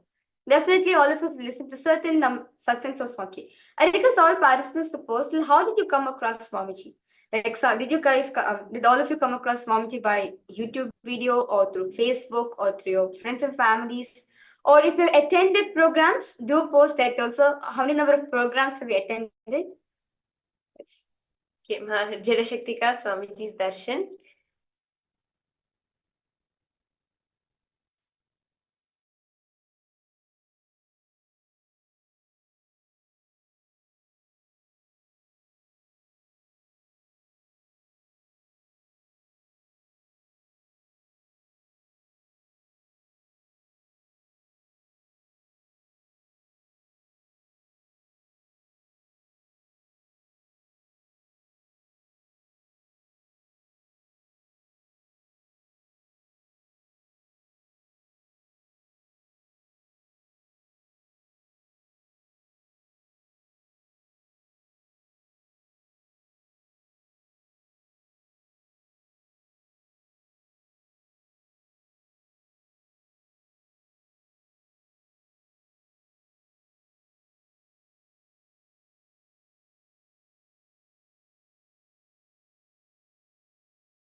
Okay, yes, I see so many participants have posted. Okay.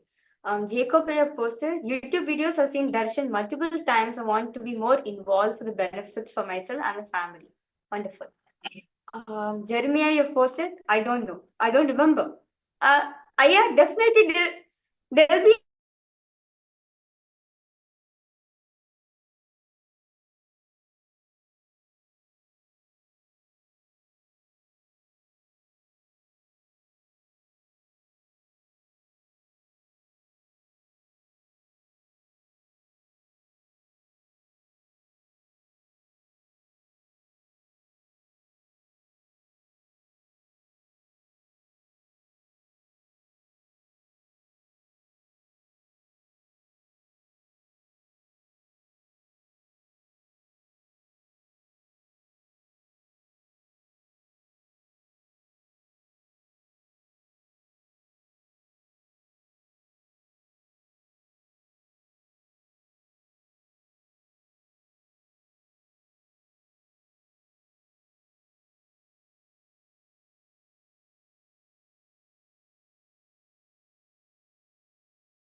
Yes.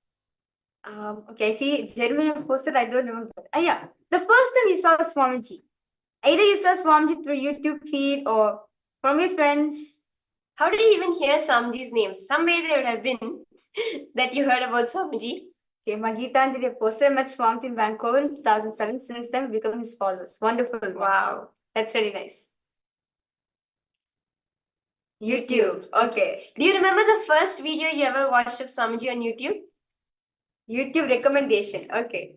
Jacob Kenaya, you also shared you saw Swamiji on YouTube, which is the first video you ever saw. You can post it. Which attracted you towards Swamiji?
Many people are sharing what is the first thing you saw from Swamiji? Purposelessness of life. Ma Geetanjali, the first one you saw was purposelessness of life. Okay, Jacob, you have posted that the first It's one. being your own boss. That's nice. Interesting. Okay, Jeremy, you have posted, and Swamiji was speaking about past traumas, and I noticed that he was talking very slowly, repeating himself in a way to genuinely explain, not to sound smart. I noticed he was genuinely sincerely explaining the concept, and it was on like a whiteboard on an easel. Okay. Then I shared this video and watched it together with my friends few days later. The way he explains is like he genuinely wants you to understand. Okay. That's very wonderful, Aya. That's nice to hear from all of you. Did any of your friends also join Paramashivoham? The friends of you that watched the video, you can ask them, you can invite them also to join also for the Paramashivoham program. No? No. Did they find the video interesting?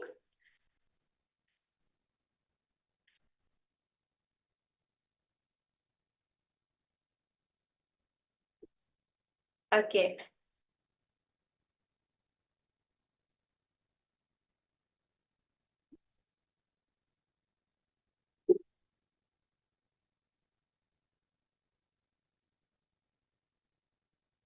Okay. Mm.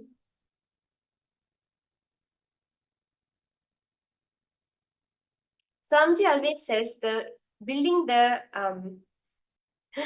another friend. Okay. Mm.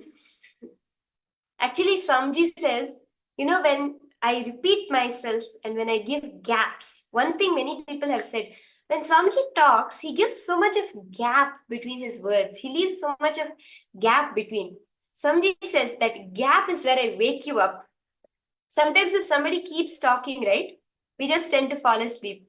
But in the gap, that is when you're like, oh, suddenly it's silent. What's happening? Swamiji says that gaps is to wake us all up. That's the point of time as Swamiji catches each and every one of us listening. So all of you have given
Hope all of you are able to see us and hear us now.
Yes.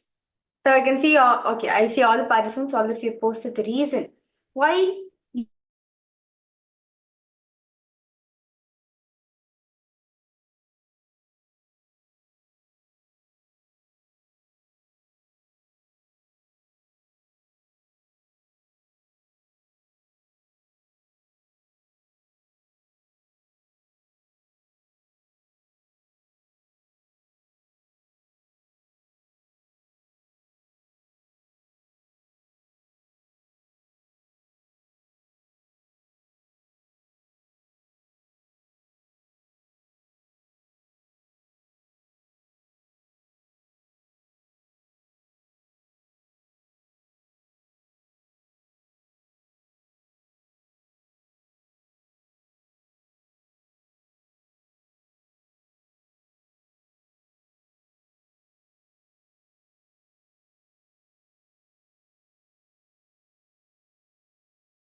Nityanandam, to all the participants, would like to complete with you for the technical glitch. Yes, we are right back.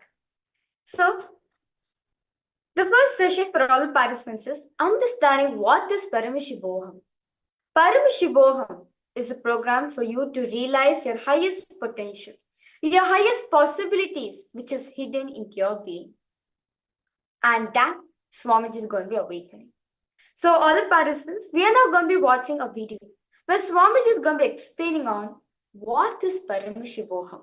This is an introduction to Paramashivoham. So, do take notes on what Swamiji is going to be revealing.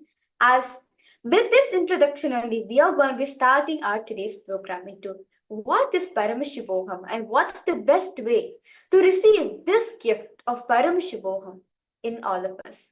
Let us listen this from Swamiji himself directly.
My message for all of you today is only one word, one phrase: live enlightenment.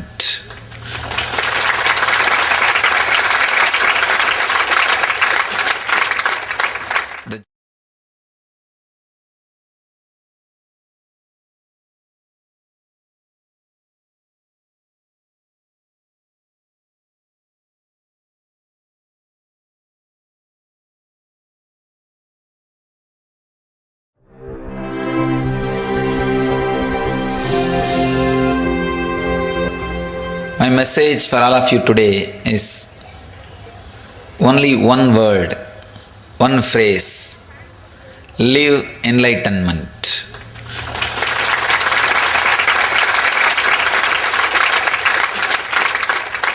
The Jivan Mukti. Understand,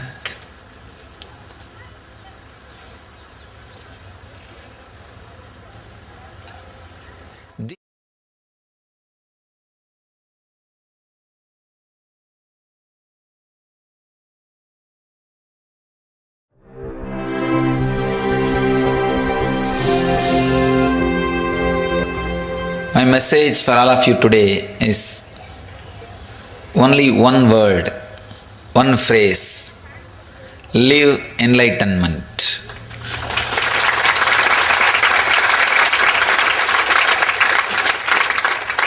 The Jivan Mukti. Understand,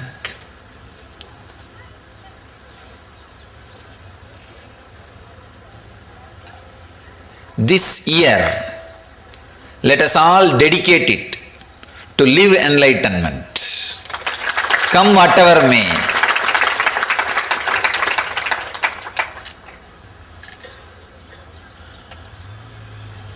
But only bliss will come, nothing else will come. The moment you risk come whatever may, you opened your door for bliss. Because the moment you say, come whatever may, you accepted the whole. You are ready for the whole. You are ready for whatever is. Whatever is always bliss. Whatever exists is always bliss.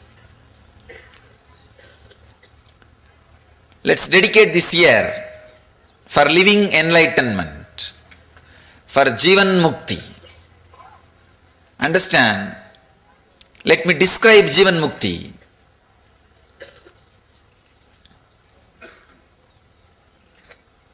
Conflict-free life in the inner world and the outer world. Conflict-free living.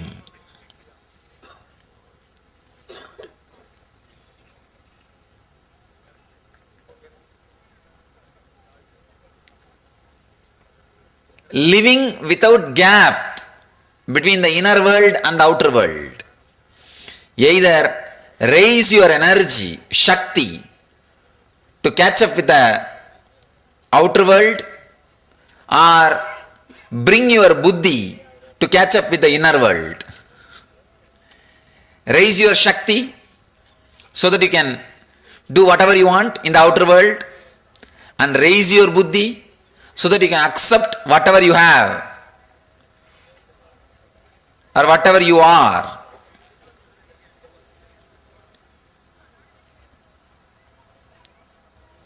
Through any one process, integrate yourself. Please understand, living an integrated life is what I call living enlightenment. Continuously living conflict-free life. Continuously living the beautiful, harmonious feeling. Continuously living in a deep feeling connection with the whole existence, with whatever is what I call living enlightenment.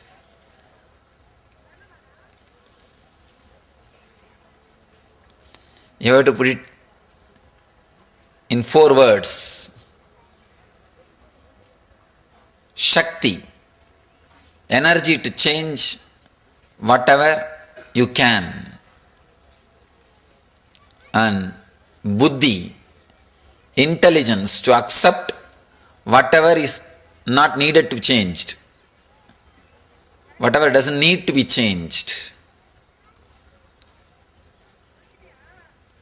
and Yukti, clarity, understanding.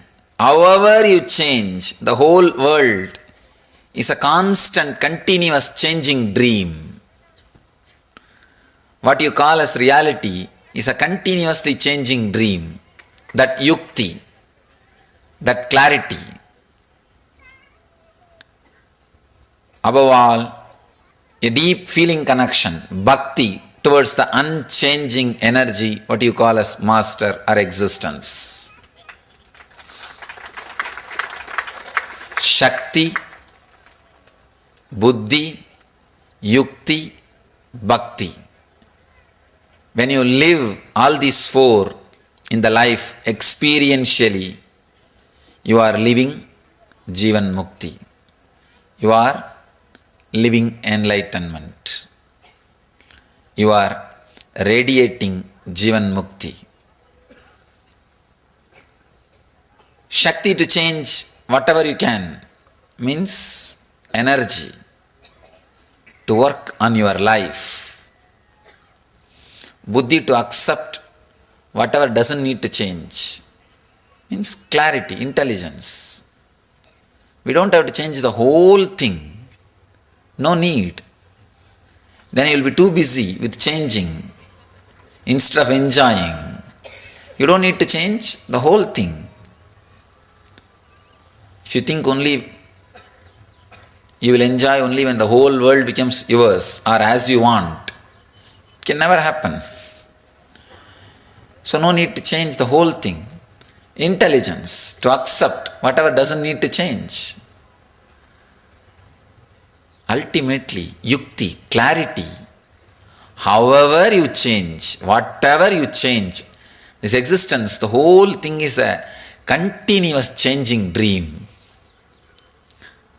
With that clarity, you will have the ultimate inner healing, or the ultimate rest or peace.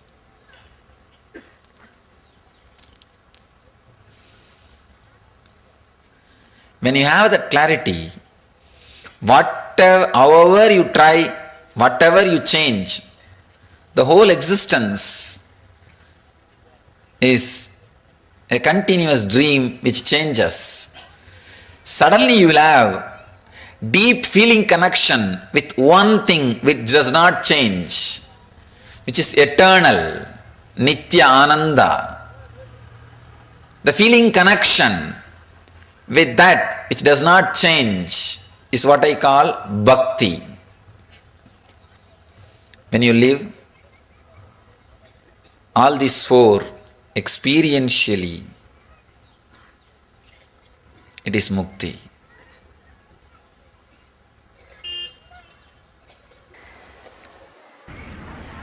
I welcome you all with my love and Radiating enlightenment.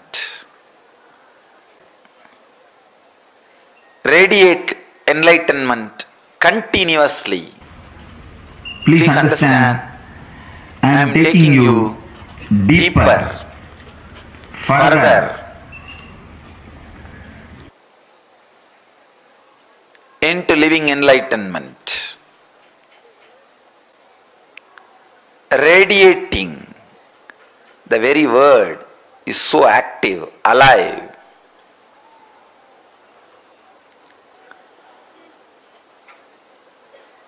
Not only you living enlightenment,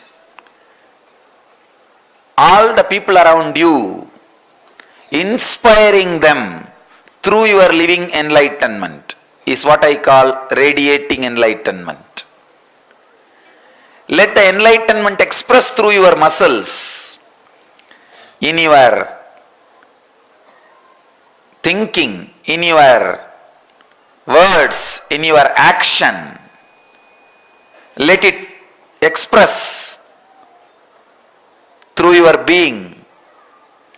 Inspire all the people who are living around you. Please understand, the world is mirror for you. Whatever world experiences about you, you experience that as you. You continuously look into the world to know more about you, to have an idea about you. Now, create beautiful enlightened mirrors around you by radiating enlightenment. So that constantly you will remember you are not only living, radiating enlightenment. So take up this as the mission for this year. People around you should really feel the power of your enlightenment, the power of your Jivan Mukti. When I say the word living enlightenment, energy to change whatever can be changed, intelligence to accept whatever need not be changed, clarity, however you change, the whole world is just one more changing dream, and devotion towards that which is unchanging. This is what I define as living enlightenment, Jivan Mukti.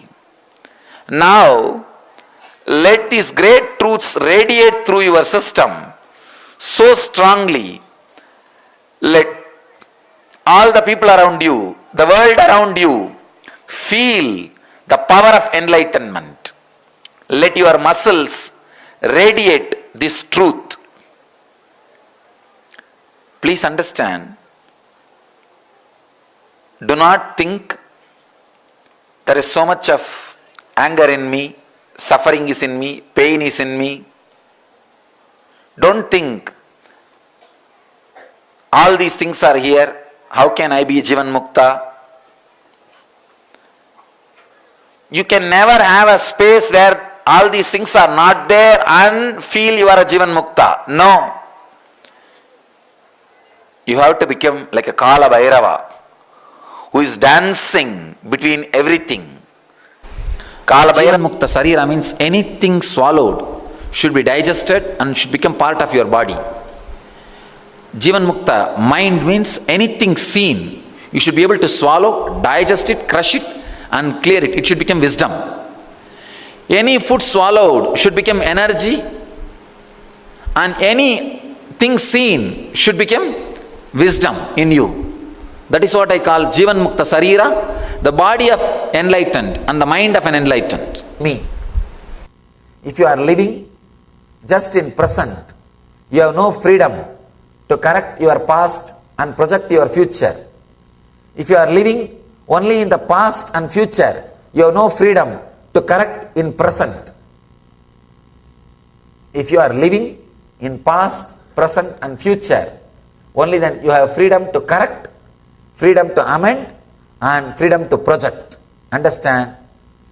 Living in present is not enlightenment. I am throwing a new light. Nice. Old part. Living in present is not enlightenment. That's what we always think. Living in past, present, future simultaneously is enlightenment. Means in your present moment, the whole past, the whole future will be present. The essence of whole past, the essence of whole future will be in the present, is what I call living enlightenment. Intensity. Take this as a message. This is the message for you, you all.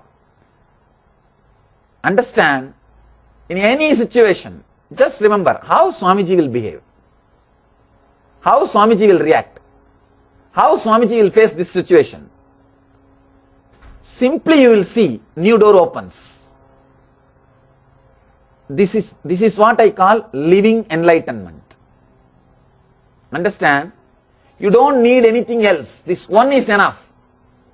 Even while you are sitting, if thoughts are coming, if Swamiji is just sitting, what will be going on inside him? Naturally silence. Then why are you thinking? Silent. Over. Nothing else. That's all.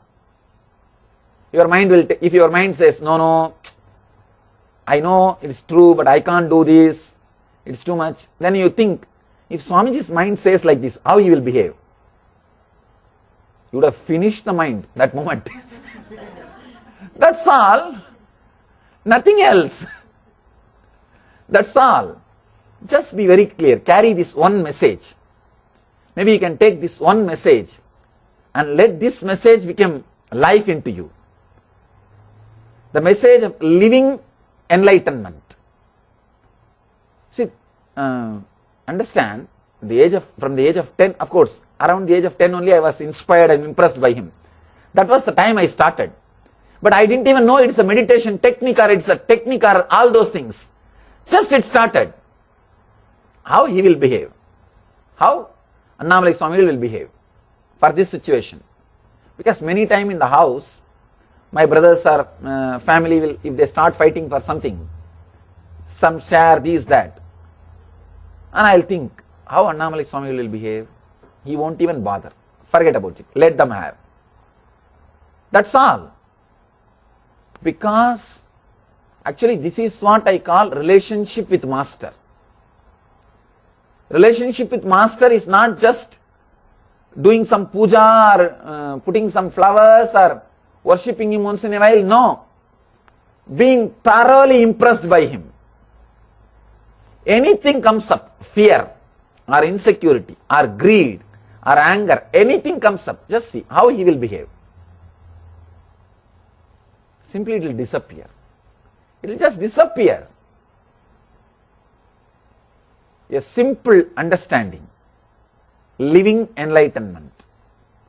Simple understanding enough, it will disappear. Nothing else is needed. Carry this one message. Carry this one message. See, the ordinary relationship, your relationship with master, many times I used to tell people, relationship, strong feeling connected with master is enough, you don't need any other technique. That means this is what? This is what? Not just your ordinary relationship. Your ordinary relationship, you neither try to understand me nor try to imbibe. Just it is there. Just it is there, and that is not, I can't even call that as a relationship. It's a regular, ordinary thing. Feeling connected with master means just living him, living master. When you live the master, only then you feel connected to him. Only then you are expanding. Only then something is happening in you.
Nityanandam, to all participants.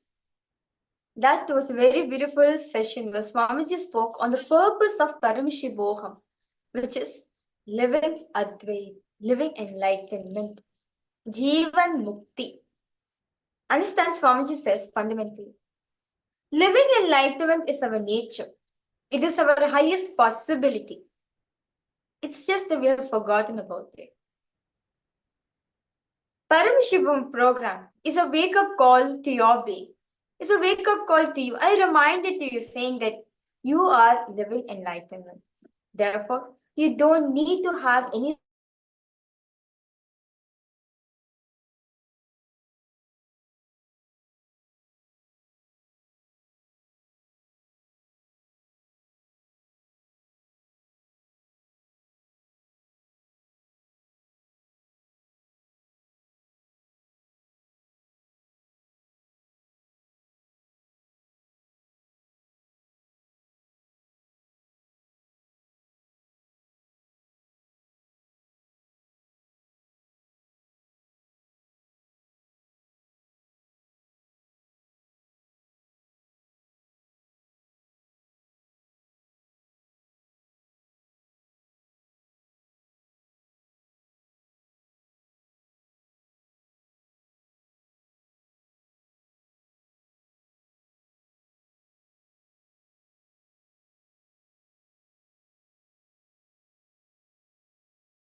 So request all participants now, go ahead and post your understanding, which all of you got from the beautiful session Swamiji spoke on living enlightenment.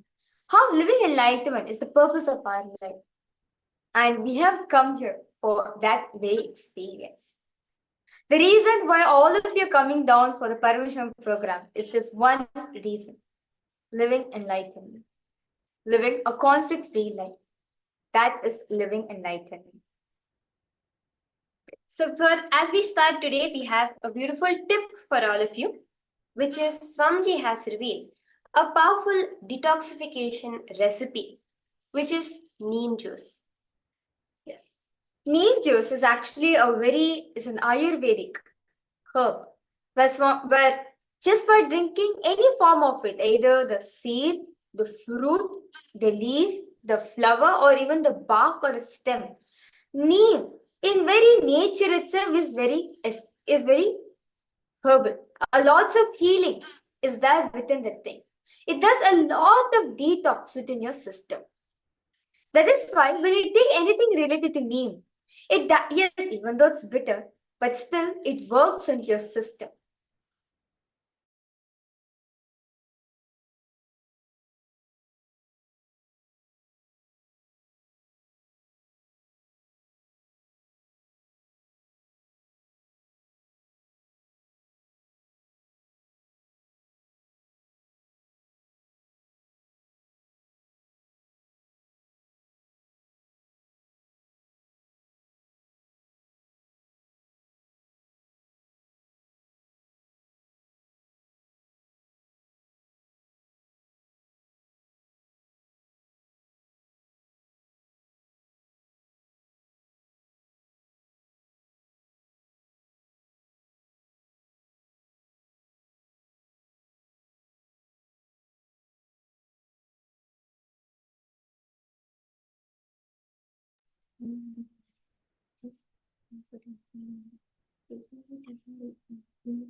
Sorry for a technical glitch. Neem juice, as I was saying, neem juice has lots of benefits to it. Neem juice is taken to purify your bloodstream. So, for example, our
yes, neem juice. Yes. Neem juice has many various benefits which is there in neem juice itself. One, for example, it detox your very bloodstream levels. If, for example, when you take all the food, yeah, some toxins do exist in the food. Now, all the food is getting digested. Those, as Swamiji says, bread into blood. It converts into all the food particles are gone into your bloodstreams. And in your bloodstreams, all your toxins are there or everything is getting stored. So one of the ways to detox your whole system is by purifying your bloodstreams. And that neem juice can do it. And apart from that, Swamiji says, neem in very nature itself gives a lots of oxygen. It gives a lots of oxygen within your system and cleanses every single part muscle into you.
See, what is detoxification? Detoxification is not just removing unnecessary toxins from your system, but in course of time, these toxins become an independent intelligence. They become what is known as a parasite. And they don't allow your whole system to flow with the reality in which you are supposed to function. See, we all know about the various parasites that live in our body. They say that human beings are not just an organism, they are a superorganism, because within our body itself, the amount of bacteria, the amount of parasites that exist and thrive are enormous. These are the toxins that have gained an independent intelligence. How much ever you psychologically decide and charge you up, if you inspire yourself, you watch some inspiring videos, you inspire yourself psychologically, but your body, Swamiji says, just psst, like a punctured tire. To break this vicious circle,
What is Kundalini exactly?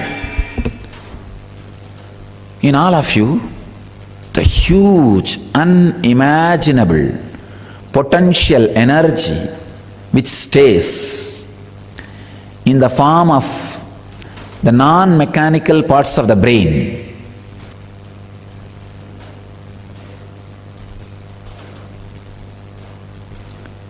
Just because you have a human body, don't expect all parts of your brain is functioning. The brain which is related to lungs is functioning. The brain which is related to heart is functioning. The brain which is related to liver is functioning. Whatever organs are alive and active in your body, the parts of the brain which controls those organs and parts of the body is alive and active. But that does not mean all parts of your brain are active. The facts and scientific researchers say even for Einstein only 1-3% of the brain was active. Just 1-3. The modern day scientific rishi who can just put the whole thing together. Each Einstein's article when I read, I can very clearly connect it to some sloka or sukta of the Upanishads. Just day before yesterday I was reading an article in the YouTube where he says the whole thing is whatever is already definite and already ended, already orchestrated by the force which our concept or logic cannot grasp. So clear, very clear.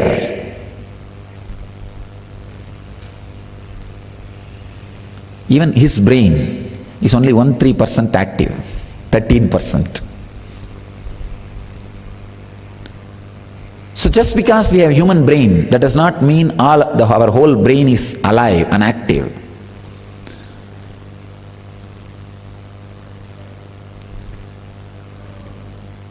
Awakening non-mechanical parts of the brain is what we call awakening the Kundalini Shakti.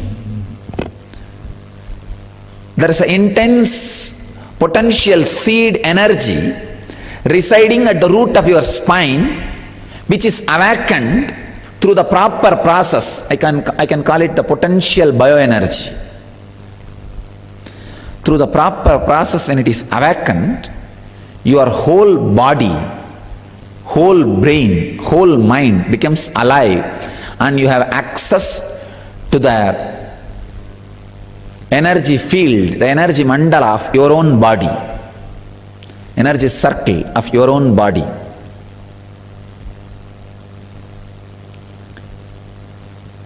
There is a great lady saint who knows the science of sacred feminine in Tamil Nadu. Her name was Avvayar. Very great saint. She gives the whole science of Kundalini in her stotra towards Ganesha. She sings beautiful verses on Ganesha. In that very beautifully she describes the science of Kundalini.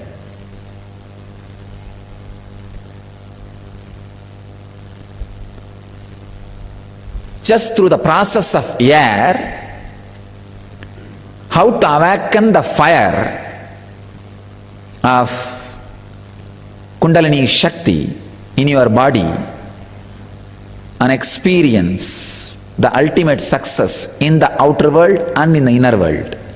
If your non-mechanical parts of the brain is awakened, the first side effect of it will be the huge outer world success. Not as a main effect, side effect. The main effect will be enlightenment itself.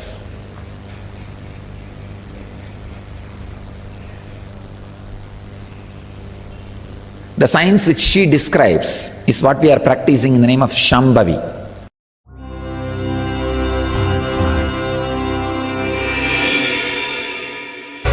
Here is a question: what is Kundalini Shakti? I described. the energy which makes you experience the presence without anybody present, which is in you, is Kundalini Shakti. I can give you thousands of definitions. Inner potential energy. I can roughly equate what you call as junk DNA or mitochondria cell energy. All these things can be roughly equated. When the Kundalini awakens, the junk DNA is awakened and the mitochondria cell energy is awakened. Because of the effect, this can be equated, but mitochondria and junk DNA is not alone is Kundalini. Kundalini is something more than mitochondria and junk DNA. But when the Kundalini is awakened, mitochondria and junk DNA is also awakened. What scientists call as junk DNA, but I wanted to call as divine DNA. Because that is the major part of you. Major part of you. So,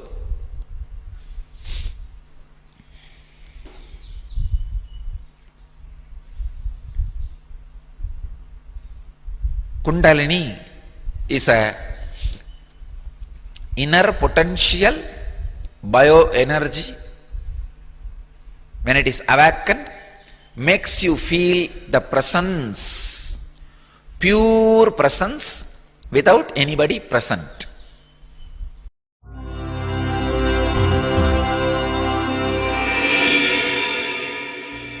Saying by a great master, whatever happens is auspicious.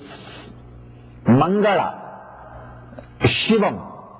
In Sanskrit, the word Shivam means auspiciousness. They say whatever is happening is auspicious. But for us, it doesn't look like that.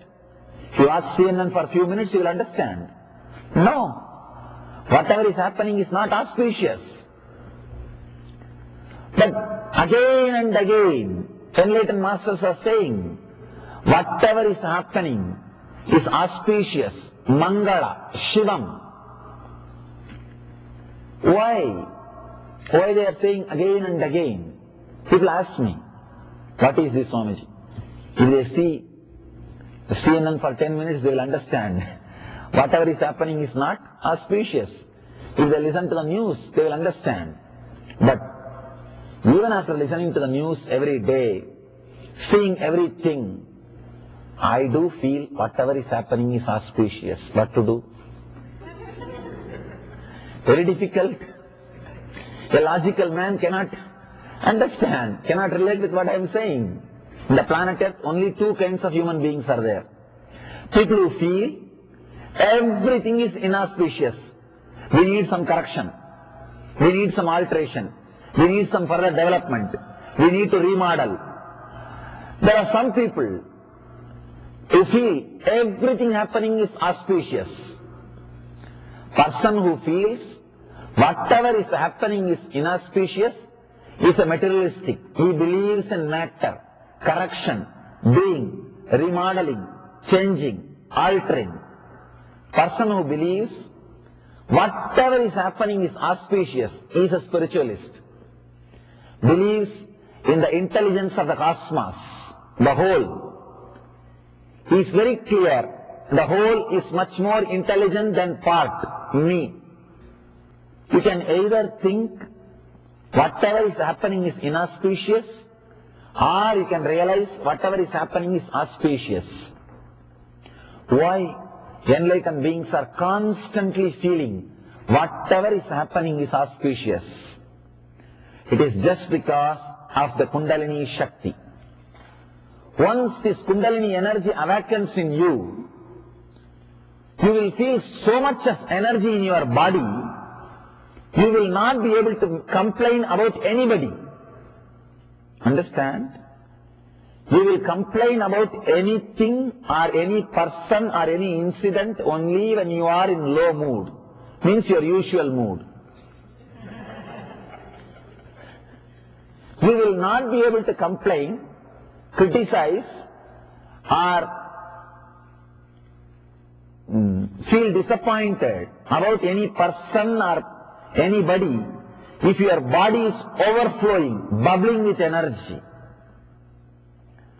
You feeling whatever is happening is auspicious or inauspicious is directly connected to your energy level.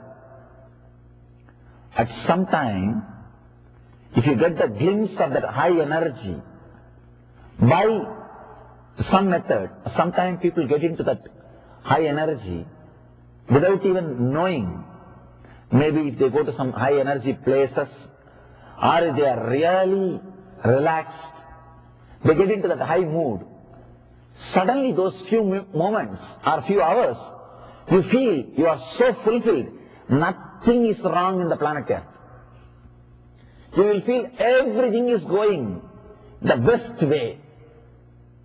If you have had this glimpse, these moments in your life even once, you can be called as a spiritual seeker. Sometimes, even while seeing the sunset, suddenly you feel the whole thing is settled in you. And you think, God, everything is beautiful. Things are happening. It's okay. Suddenly, some mood, you are silent, you are relaxed, you are filled with energy, and you see whatever is happening is auspicious.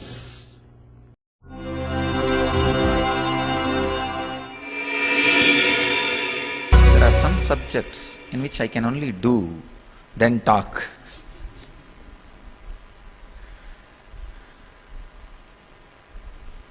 Kundalini is your inner potential energy, which can be awakened by raising the state of consciousness. When you raise your state of consciousness by the right ideas, I can give you a simple technique, just witnessing whatever state you are in. Whether you are in waking, dreaming, dreaming, waking, waking, sleeping, sleeping, waking, awareness, consciousness, conscious awareness, or waking, dreaming, waking, sleeping, waking, waking, or dreaming, dreaming, dreaming, sleeping, dreaming, waking, any state. It's like a rhythm, rhyme. Whatever state you may be, start witnessing. Let the witnessing penetrate more and more in all states of consciousness you play with, you play in. Please understand. Let the witnessing penetrate more and more in all states of consciousness continuously.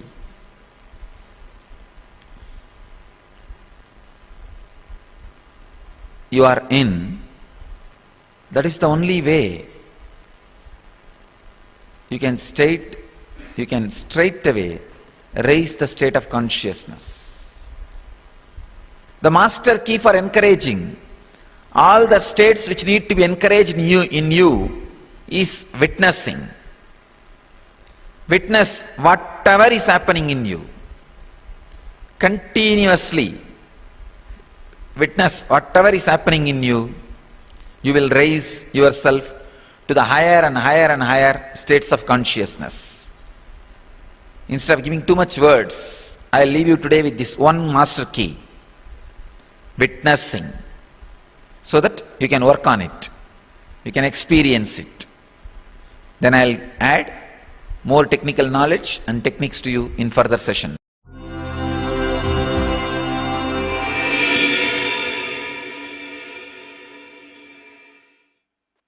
Kundalini is your possibility, the multiple possibility. After 25 statements, I think I myself got overexcited. So the moment I get overexcited, I fall into samadhi. The overexcitement leads to too much of completion. You can't have the gap between internal and external. So, the overexcitement, if you discover something new, how you get excited, like that I started getting excited.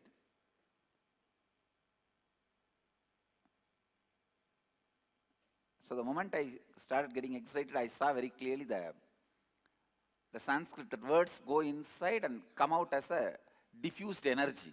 The words are not coming out. It's like that vak, what do you call vocal cord in that area.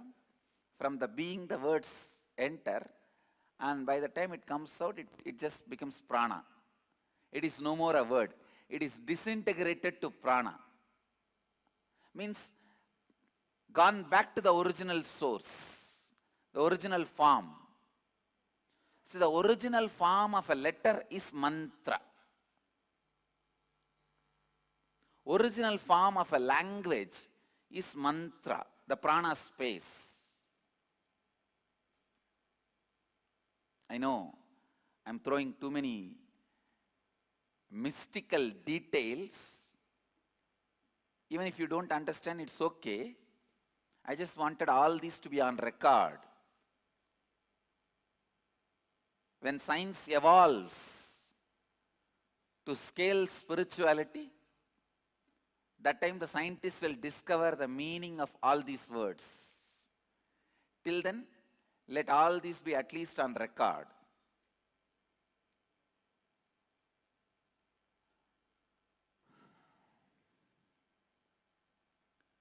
Kundalini is your possibility. You letting your possibility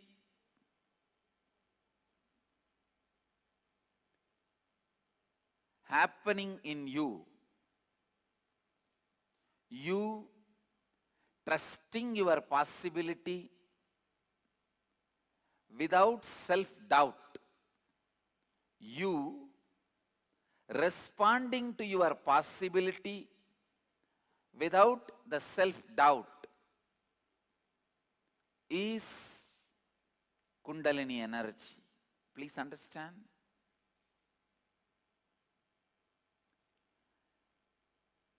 Each human being allows himself to be expressed, allows his possibility without self-doubt in one dimension, no doubt. Even if you are a useless fellow, to be useless in that dimension, you allow your possibility without self-doubt.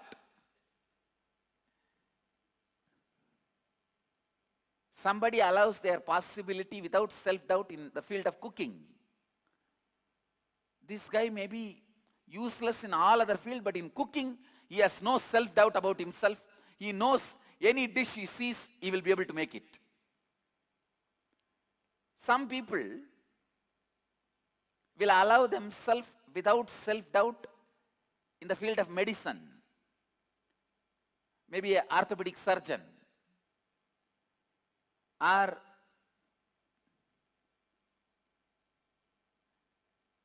general physician or eye specialist or dentist. Somebody may express their peak possibility without self-doubt in the field of law. So every human being expresses his peak possibility, allows his peak possibility in some one field without self-doubt. It is not that you don't express in any field at all. No, then you can't be alive.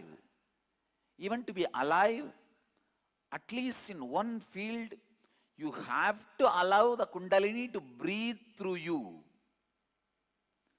Kundalini has to breathe through you at least in one field. I have seen some people, they will be so cunning. In the cunningness, they will allow their peak possibility.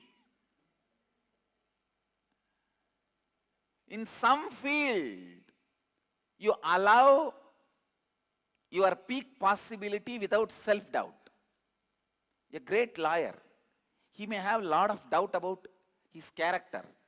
He may have a lot of doubt about his ability to cook.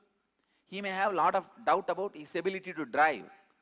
But in his lawyer field, he will not have doubt. He will not have any self-doubt. Same way a dentist. He may have doubt about his ability to speak publicly. He may have self-doubt about his ability to handle his wife. He may have self-doubt about his ability to pick up languages. But in the dentistry, he will not have any self-doubt.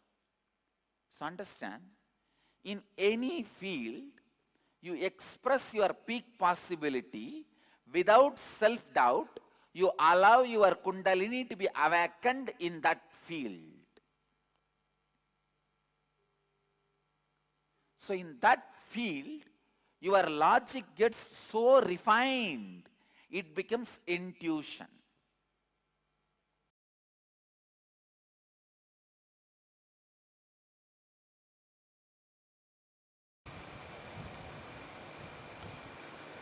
Now listen to this thought current. Everything your life is made of is your very expression.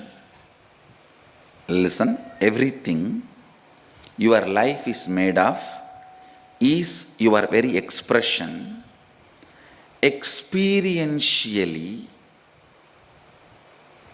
playing with them, changing them, altering them, manipulating them is powers, siddhis. Understanding, no need to play with any of this, you are beyond, and going beyond is enlightenment. Listen now. Listen now. Now what I said is pure science. Mahadeva gives a very powerful practical methodology to experientially realize this statement. The statement which I uttered now is a sutra, pure science. Whatever you see in your life, including the walls of this hall and me sitting in front of you, this throne, your chair, the people sitting around you, everything is made of a material which is from inside you. You can alter, manipulate, extend, reduce, change everything as you want. Please understand. Everything you see in your life is made out of a stuff which comes from your very self.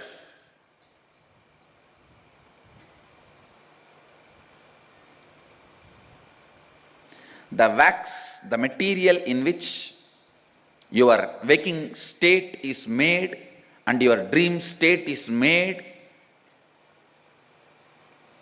that material is from you, inside you, just like cobweb.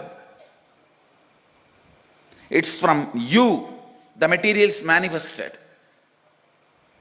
Listen. Listen. How this can become our realization? How this can become our realization? This thought current now which I said is a pure science. Now Mahadeva comes next to applied science. How to make that into reality for you and how to use that in your day-to-day life. It's a very beautiful revelation. Listen. Mahadeva says,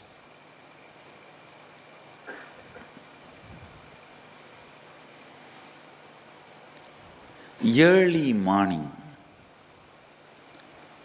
the period of Brahma Muhurta, where the so-called reality, waking state has not become 100% real for you, and the dream state has not yet become 100% dream state for you, where you are just moving in between. Brahma Muhurta, morning 4:30 to 6, where your inner space, some moments is in waking state, some moments in the dream state. Make use of that time to infuse some ideas into your system. Listen. For example, you are feeling life around you and inside you is very poor. You are not having enough resources. You want wealth. Try to play early morning, that 4:30 to 6, infusing yourself with the idea,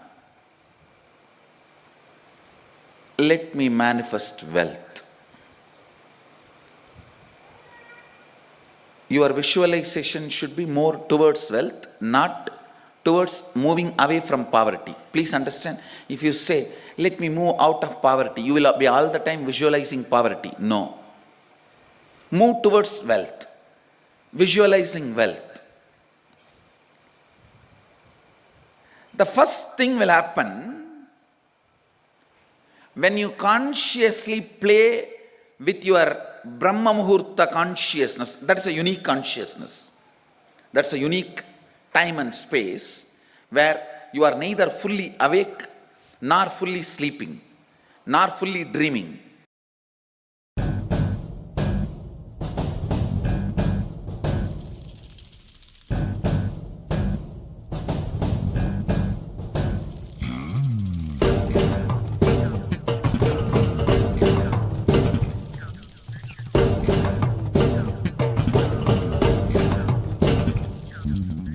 Let me enter into today's sutra. In the first chapter, first part, 23rd sutra. Ata eva pranaha. Breath is very superficial translation for prana. When they use the word prana, they really mean vital force. Vital force which functions inside your body, inside my body, inside the body of the macrocosm. It is vital prana which is called Kundalini. Otherwise, how do you think I am sitting here just by calling somebody's name? Their body is moving, jumping as I want from here.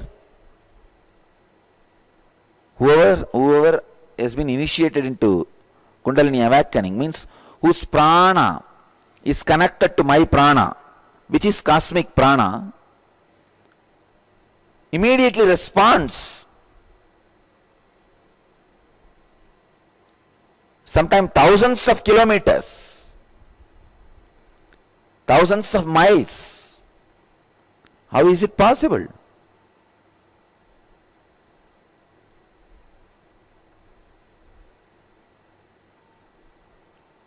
Because prana, the vital force, is connected.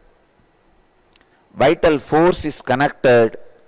Vital force is one, which is in you, me, and the whole.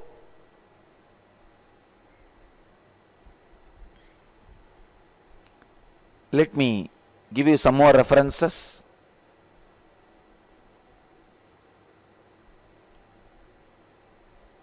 Pranasya pranam. The prana of the prana. Brihadaranyaka Upanishad. 4th part, 4th canto, 18th sloka. And Kaundilya Upanishad very clearly says, Prano Brahmeti. Prana indeed is Brahman. 3rd chapter, 3rd sloka.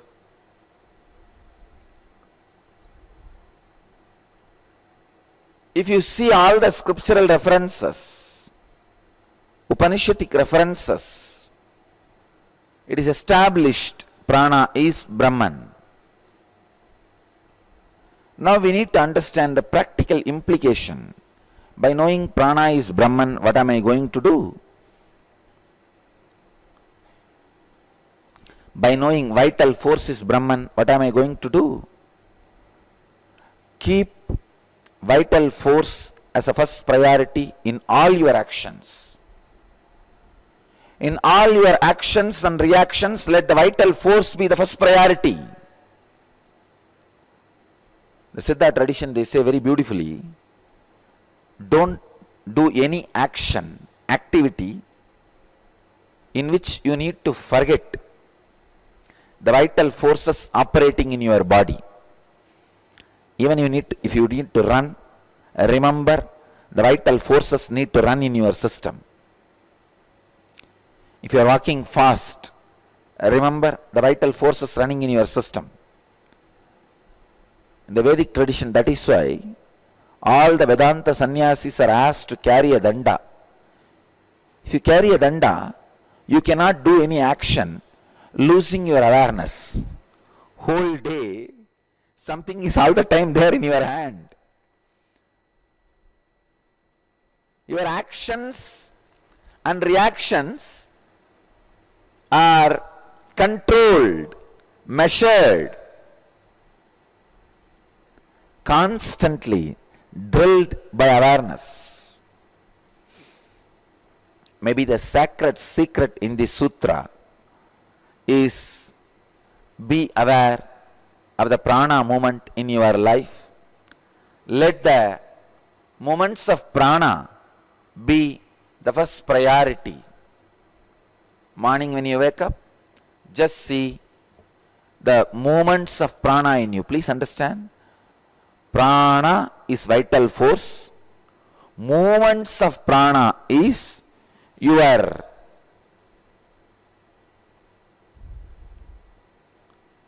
movements like breathing, blood circulation, heart beating, lungs functioning. These are all signs that vital force is still active in you. They themselves are not vital force. Blood circulation itself is not a vital force. Breathing itself is not a vital force.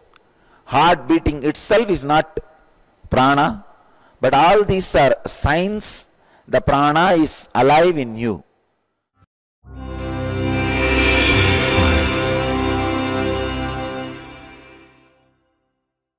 The technique to work on the Ajna chakra. This meditation will heal the eye problem. See, in the other techniques you don't directly relate with me. In this technique you actually directly relate with me. Do you know the meaning of the word Varanasi? Kasi. In Sanskrit, Varanasi means the place between the eyebrows and nose. Varanasi. Varana means eyebrow. Nasi means nose. The place between eyebrows and the nose. The Ajna chakra is Varanasi.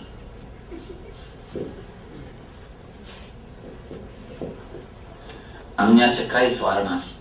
Listen, we are going to work on the third eye. Please don't sit directly straight in front of me. You won't be able to bear it.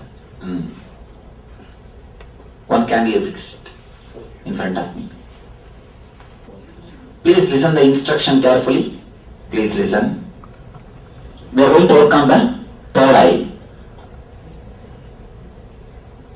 Third eye is a very mystical energy center. I should tell you one more information. If other energy centers, other chakras have got 5 techniques to open them, means this energy center has got 5,000 techniques to open it.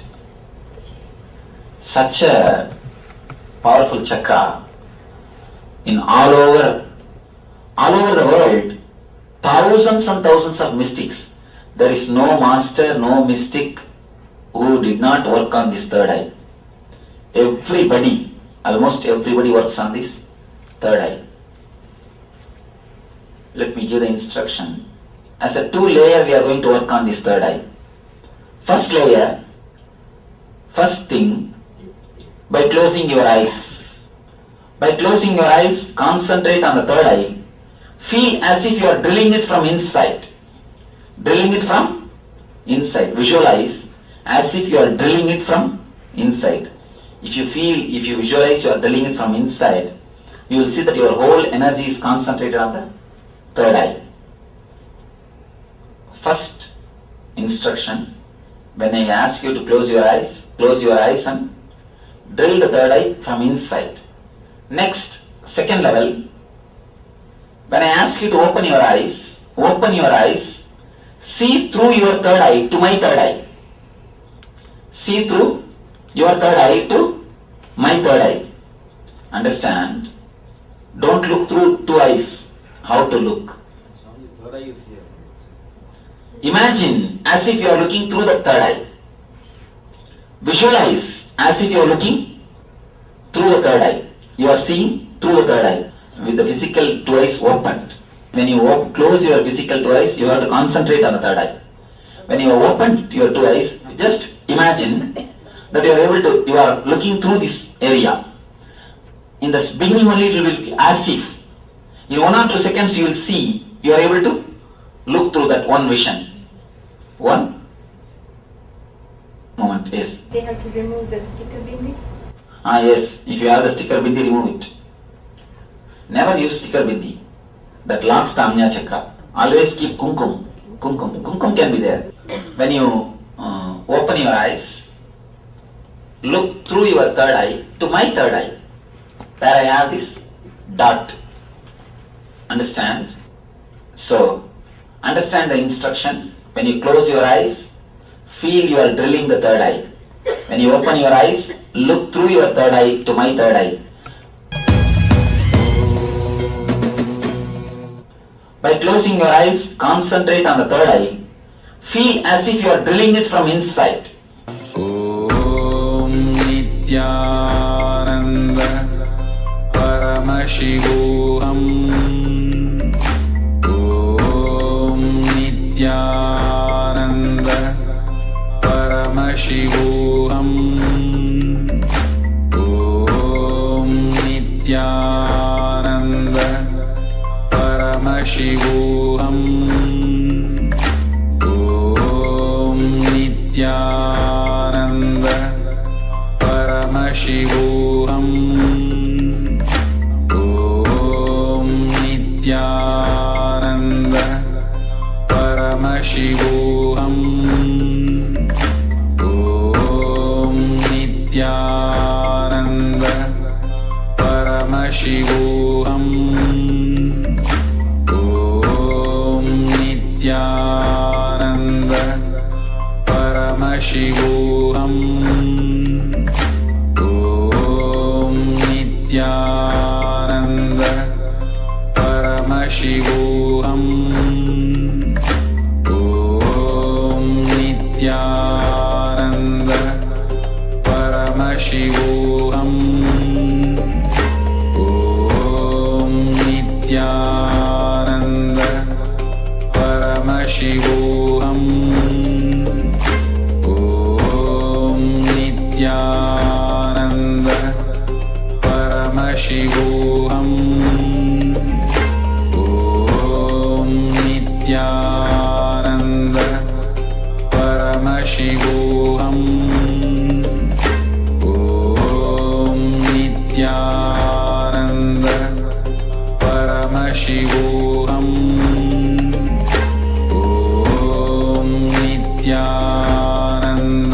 Nithyananda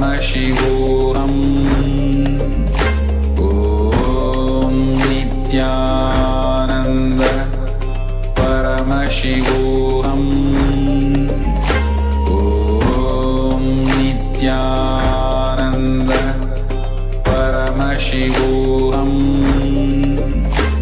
Om Nithyananda Paramashivoham. Om Nithyananda Paramashivoham. Om Nithyananda Paramashivoham. Om Nithyananda